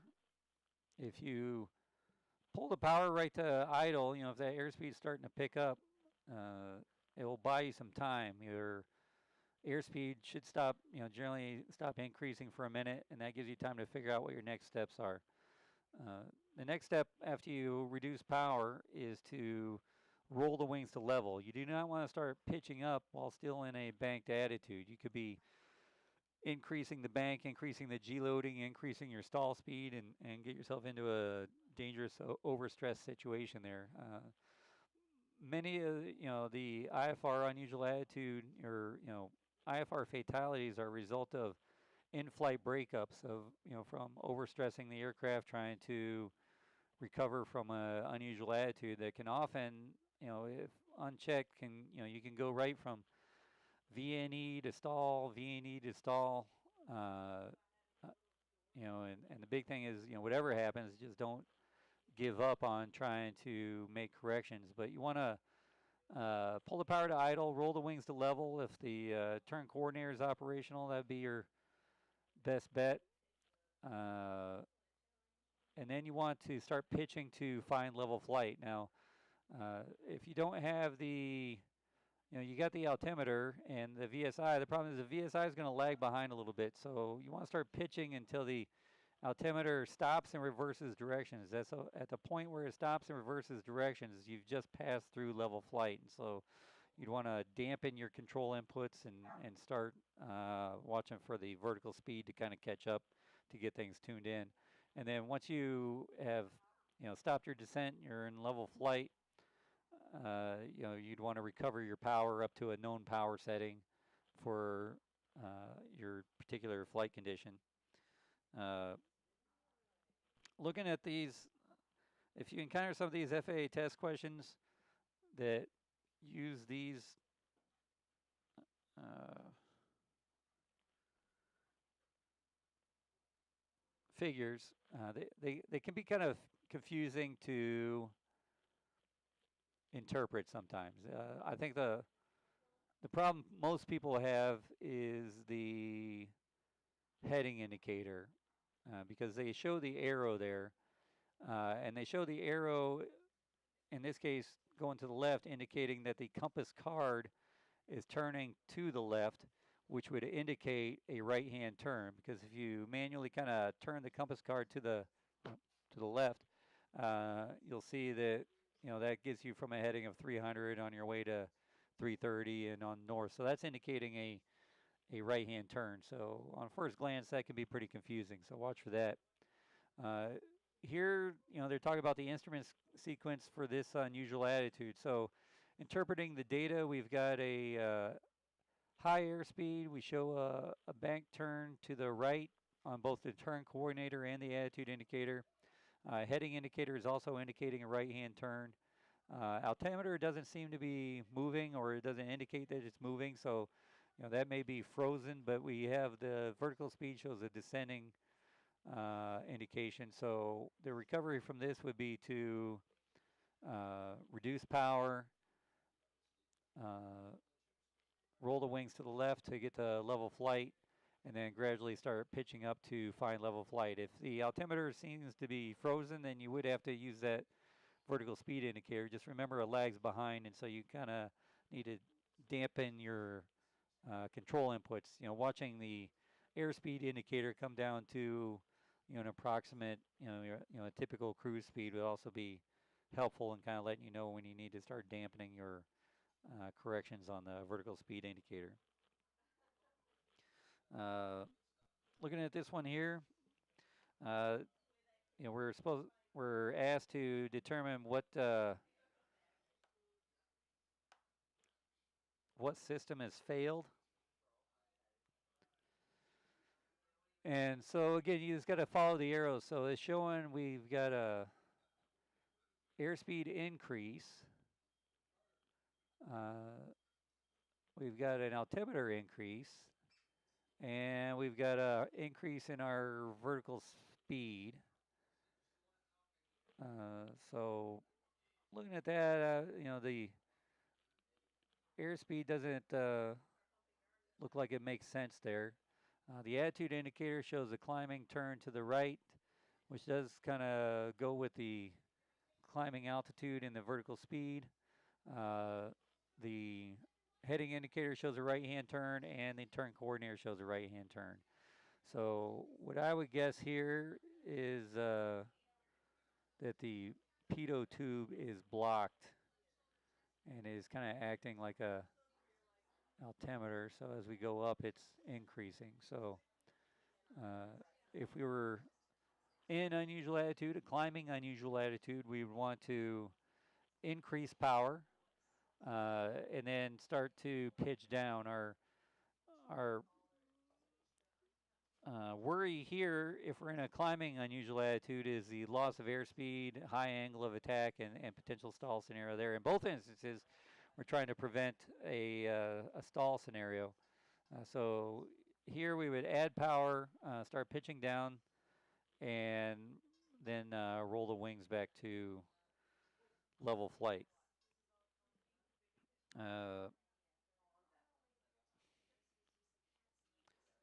So here we have an unusual attitude.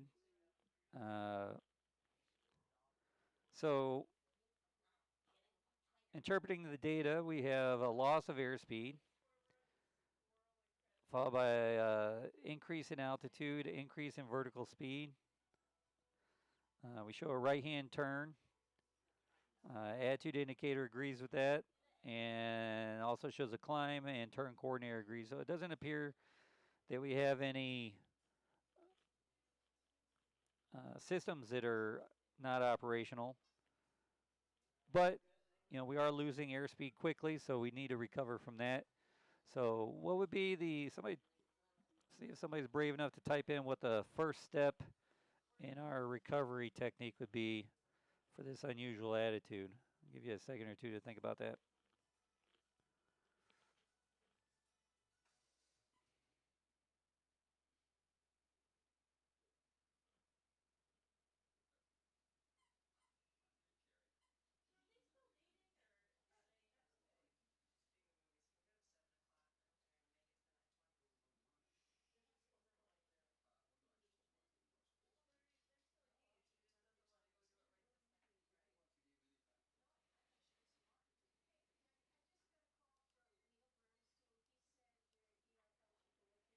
That's right. We first step is always to adjust the power.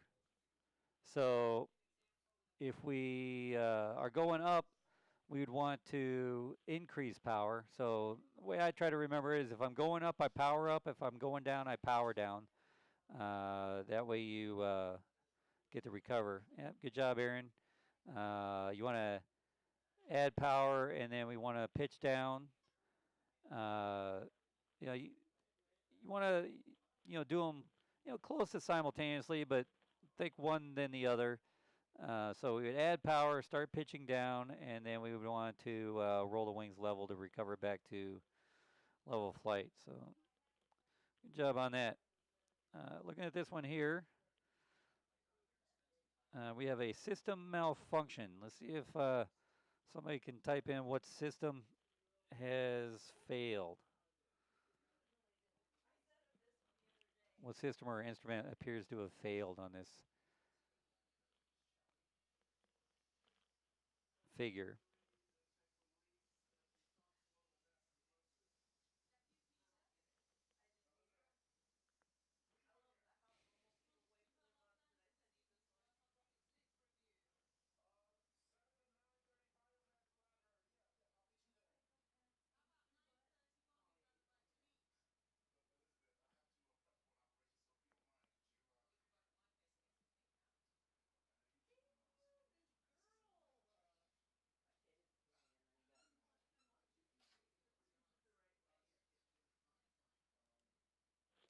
Okay, so looking at the systems here, yep, good job, Mike. Yeah, it looks like the turn coordinator has failed because we uh, show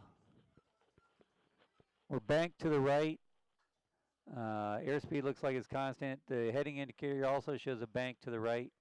We're in a mild climb, and the turn coordinator is not following along, not agreeing with that. So be the turn coordinator on that one. So on this one here, determining the system that has failed, we, again, interpreting the data, we got the attitude indicator showing a bank turn to the right. The turn coordinator does not. Uh, so now typically what you'd want to do is actually use the heading indicator to kind of help break the tie between these two systems here, because checking your attitude indicator against your heading indicator, both of them are operated in most cases off the vacuum system. So, you're looking at, matching unreliable data with unreliable data. But in this case, we can see that the heading indicator here is showing a turn. The card is going to the right, which would indicate a left-hand turn. So that indicates that the vacuum system, or at minimum, it looks like the vacuum system has probably failed. We confirm that by looking at the heading indicator and continue to use the turn coordinator then to maintain level flight. If you do find that you have inoperative flight instruments, one of the things that, at minimum, you should have in your, available to you in the cockpit is, some sticky notes or something that you can do to cover up any erroneous data. The last thing you want is erroneous data showing up on your cockpit.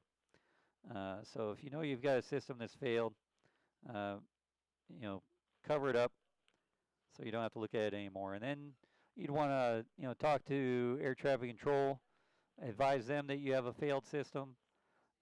Get any help that they'll offer. If they'll give you headings and altitudes to fly for you, in a high workload environment, especially if you're in IMC conditions, take any help you can get. If you encounter a failure of any of your flight instruments, certainly if you're in VFR conditions, again, you want to stay VFR. There's no sense in increasing your risk factor by going back into IFR conditions. So stay VFR, advise ATC, divert to some place where you can get the airport down on the ground and fixed. Let's see, what's this one here? It's got an instrument malfunction. So this one, the altimeter is showing a climb, vertical speed showing a climb. Heading indicator is showing a left-hand turn. Attitude indicator is showing a left-hand turn. Turn coordinator is showing a right-hand turn, and we have a loss of airspeed. So it looks like we have another gyro failure because the climb and the loss of airspeed match up, where the attitude indicator is showing a descending turn to the left. So I would guess that the vacuum system here has failed. Last one of these in the examples is instrument malfunction here. So,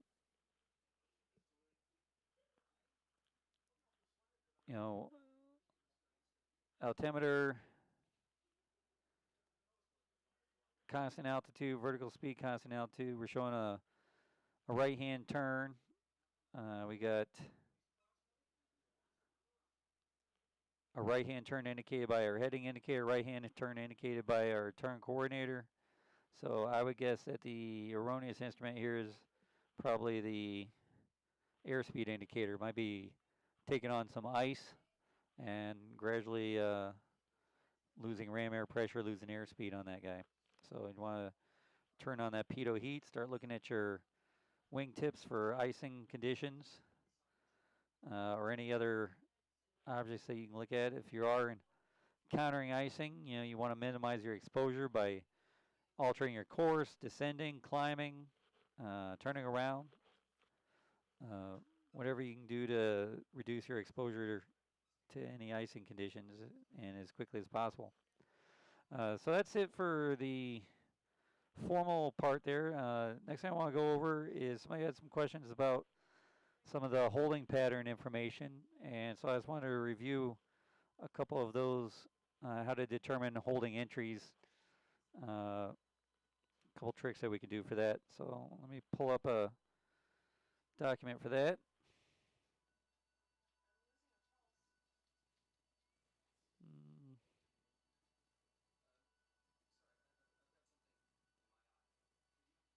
Oh, that's not the one I want.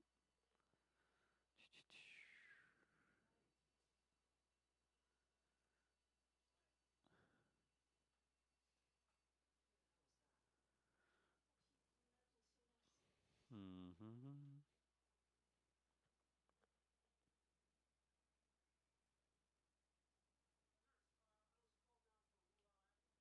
Yeah, where'd it go?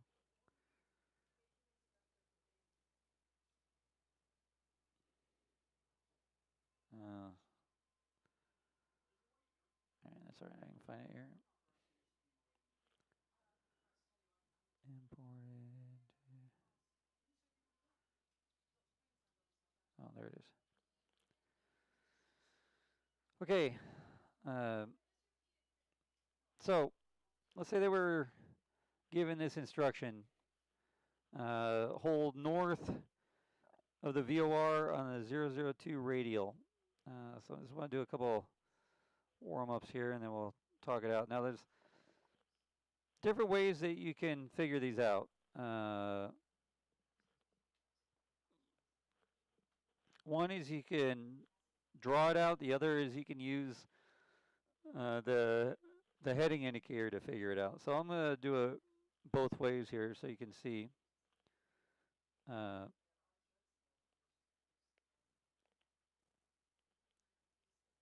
So if we were to draw this out, then what we would do is we'd want to draw out the VOR, draw out the radial, the 002 radial. We'll label that. And then after you draw out the radial, just kind of start coming back on it. And then we want to draw a racetrack. So it didn't say anything about right hand or left hand. So if it doesn't tell you the direction of turn, then you assume a right hand turn because that's standard. So I'm going to draw a right hand turn racetrack here. Now, when you draw your holding patterns, just to draw an upright one here. Once you have that drawn, you label the different radials here. You want to draw off of the non-holding side over 70 degrees and then draw a line through there. So that's going to be 70, that's going to be 110, and you can label those, so that would be 110 degrees, and this would be 290 over there. So I'm going to draw the same thing here. I'm going to continue my line out here, and then we'll label that. So that's 002, so that's going to be 192 over here. We draw out, so 70 degrees here. So that's going to be 190 minus 70. That's going to be our 122. And then we draw our line all the way through. That's going to be 110 degrees on the other side, or the reciprocal of 122. So that's going to be the 302. To figure out the reciprocals, oftentimes I'll use a little trick there. If it's less than 180, then you go +2, -2 to those first two numbers there to get the reciprocal. So that'd be 30, and then you carry down the 2. If it's on the other side, -2, +2. Anyway, just a little trick for getting reciprocals. And then we see that we're on a heading of 150. So what you'd want to do is just draw your airplane out heading to the VOR on an approximate heading of 150. So that's 122 there. So 150 is going to be somewhere over here. And we're still going to the station, so that means that we're coming from this area up here. So if we label this stuff out, the small piece of the pie is always going to be your teardrop. The bigger piece is going to be your parallel. You kind of think of that as making the letter P over there. And then this area here looks like a D, so that's going to be your direct entry side. So coming from the side we're coming from the bigger side, so that looks like it's calling for a direct entry. And so what we would plan to do once we cross the fix is just turn directly to the outbound. We would start our timing when we tuned to the holding course, and when that flipped from a from to a to, we'd start our timing, go out a minute, and then make a right-hand turn to change that, or back in, into the holding pattern. Then we time how long it takes to get from here to here, and we want that to be 1 minute. If it's over a minute, let's say it was 1 minute and 20 seconds to get back there, then if we have Adsuma. If it's over, we divide by 2 and subtract. If it's under, oops, I gotta start talking faster. If it's under, we multiply by 2 and add. So because it was over 1 minute and 20, we would divide that by 2, that'd be 10 seconds. And we'd subtract that, so our next outbound time would be 50 seconds, and that's what we would work with for that. Anyway, getting back to our holding pattern, so that's one way to figure out is to draw it out. Another way to figure it out is to use a technique I showed you. So if it's a right-hand turn holding pattern, you would stick your thumb over there on the, well, I guess it'd be the right-hand side above the midpoint there. That's about 20 degrees. So we go up 20. Oh.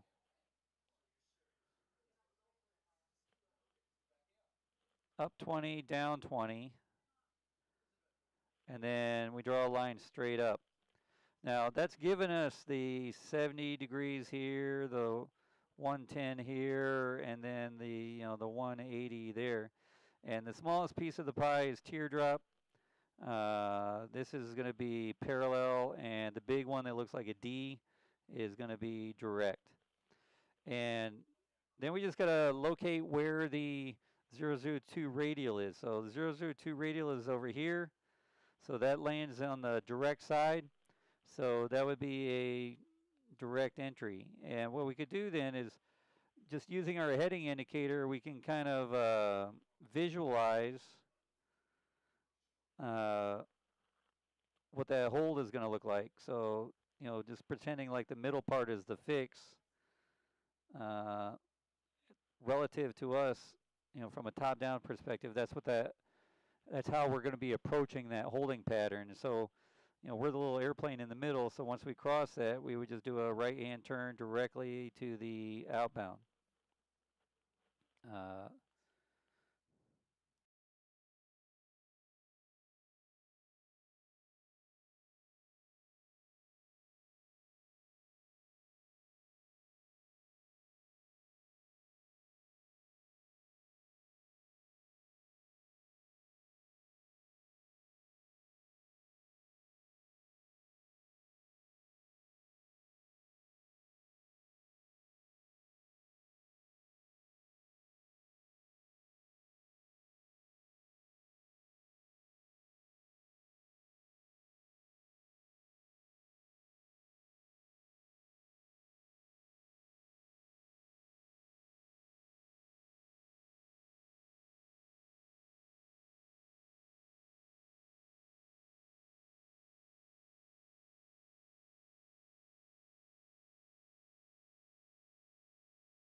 plugged in the charger. Okay, uh, let's look at this one here. So this one tells us to hold northeast of the VOR on the 045 radial. So again, I'll just draw that out. If we were just to draw it on some scratch paper, which might be okay while you're taking the test, but it's certainly not something that you want to sit there and try to do while you're flying your airplane. You got enough stuff going on. But anyway, we'll draw the VOR here. We'll draw out our 45-degree radial, label that. We got the reciprocal here. So we're holding northeast, so that's telling you that you're going to be generally northeast of the station. So your holding pattern is right-hand turns because it doesn't say left. So that's what your holding pattern is going to look like. With your inbound right there and your outbound right there. Now, again, drawing off of we have 045 there. So we've got 225 there. And then we would want to draw a line off of the non-holding side, 70 degrees, and up through.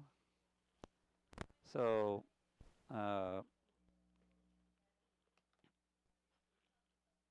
we take our 225 minus 70 is going to give us our 155 there.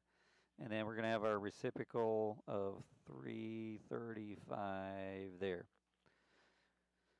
So again, the small piece of the pie is our teardrop, parallel, and biggest piece is direct.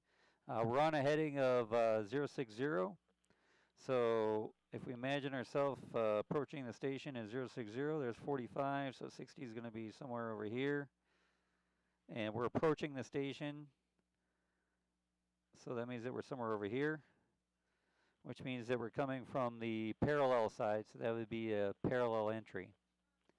So to do that holding pattern, we would fly to cross the fix, turn to 045 and parallel our outbound for about a minute, make a left turn onto the holding side, and set ourselves up to about a 30 to 45 degree intercept angle to join the inbound and get ourselves established in the hold. Now, using the heading indicator to do the same thing, it's right-hand turn, so again, we're just going to go up 20 and down 20, starting from the right-hand side, and then we draw a line straight up from the middle. Got our small piece is teardrop, parallel, direct. We find our 045, which is right over here, and that lands right on the parallel piece of the pie. So we can visualize our holding pattern.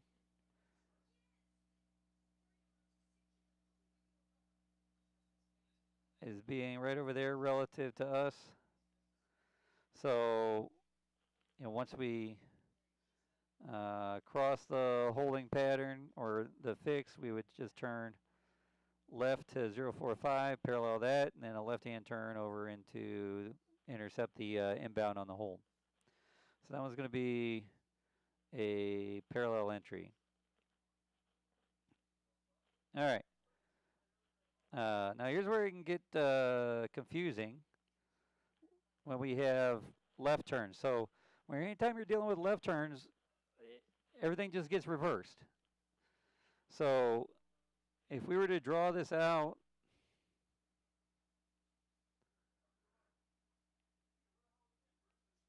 we start again just by drawing the VOR, draw our holding radial, so 360, we'll label that. And then we're going to go draw back to it. This time, as we're heading back to the station here, we're going to be making a left-hand turn. So again, when they tell you to hold, north, northeast, northwest, southwest, whatever, they're just telling you generally where you're going to be relative to the holding fix. Now, to draw this out, again, we just use the reciprocal of what we were doing. So we draw a line 70 degrees off of the non-holding side and through there. And let's label everything. So we got 180. That's going to be 70 degrees there, so that's going to be 250. The reciprocal of that is going to be -2 +2, so 070. And then we see we're approaching the station on a heading of east. So there's east, and we're still approaching the station, so we're coming from over here. And that's going to be in the biggest piece of the pie, which is always direct. And so we plan to do a direct entry when we got there. So once we approach the holding fix, we would just turn directly to the outbound of 360, go out about a minute or so, and then in this case make a left-hand turn to join the inbound and get established in our holding pattern.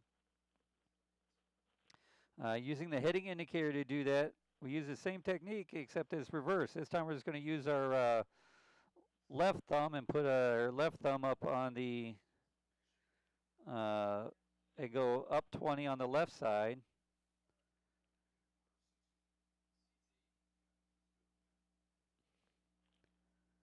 So up 20, down 20, and then a line straight up. The smallest piece of the pie is always teardrop. That's parallel. That's direct. So now we just got to find the holding radial, which is 360. Dang it. 360 is over here. So if we were to, that's in the biggest piece of the pie. So again, it's going to be a direct entry.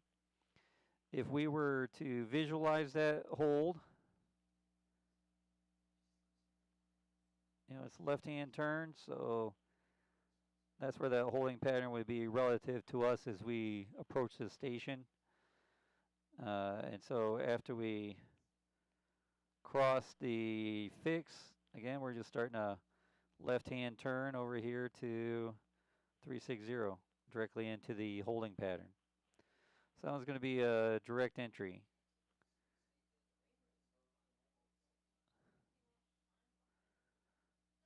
We'll go through this one here. So this one tells us to hold south on the 180 radial left-hand turns. So let me go ahead and draw that out for you.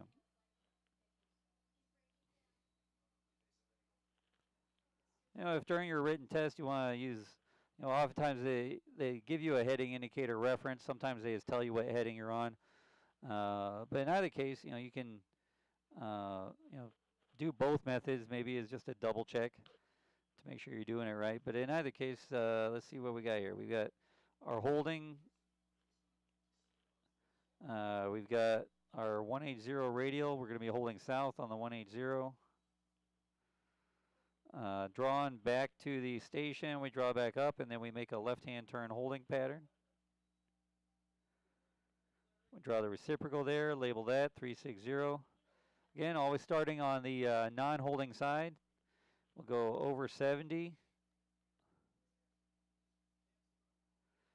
and through here. So that's going to be 70. That's going to be 250. So we got all that stuff labeled. Once we have that labeled, we're approaching on a heading of 150. So 150 is somewhere over here. And we're still approaching the station, so we're coming from the northeast here. And so that's coming from the bigger piece of the pie. So that's going to be teardrop, parallel, and direct. So that's calling for a parallel entry, drawing it out there. Using the holding pattern entry, again, just the big advantage to using the heading indicator is just speed. All you gotta do is just do that, find 180. It's on the bigger piece of the pie, so that's a parallel entry. Boom and done. teardrop, parallel, and direct.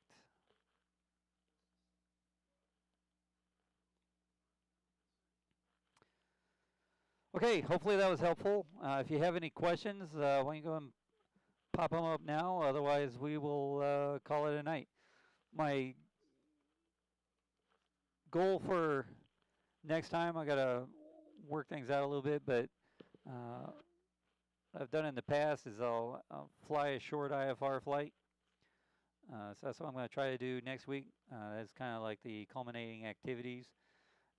If you have any questions or any topics that you feel like you'd like some review on before next week, please send me an email and I can put them together in kind of a big review session. It's kind of hard when I don't have the feedback I can get from being in the classroom to help you guys out. But certainly if you have any questions or you want me to go over anything specifically, let me know. Again, the goal in this course is, you know, I don't know that you'd be able to go take your IFR written right away, but you certainly should have all the basic tools necessary to answer the FAA test questions. They do take practice because they can be confusing, and so any familiarity you can get with the FAA test questions before you go take your written exam is going to be helpful. But you should have all the basic tools necessary to take your practice and take your FAA written exam as well as um, continue on with your IFR flight training. So if you guys don't have any other questions for tonight, we'll go ahead and sign off and see you next week for the last night of class. So appreciate you guys showing up and take care. Thanks.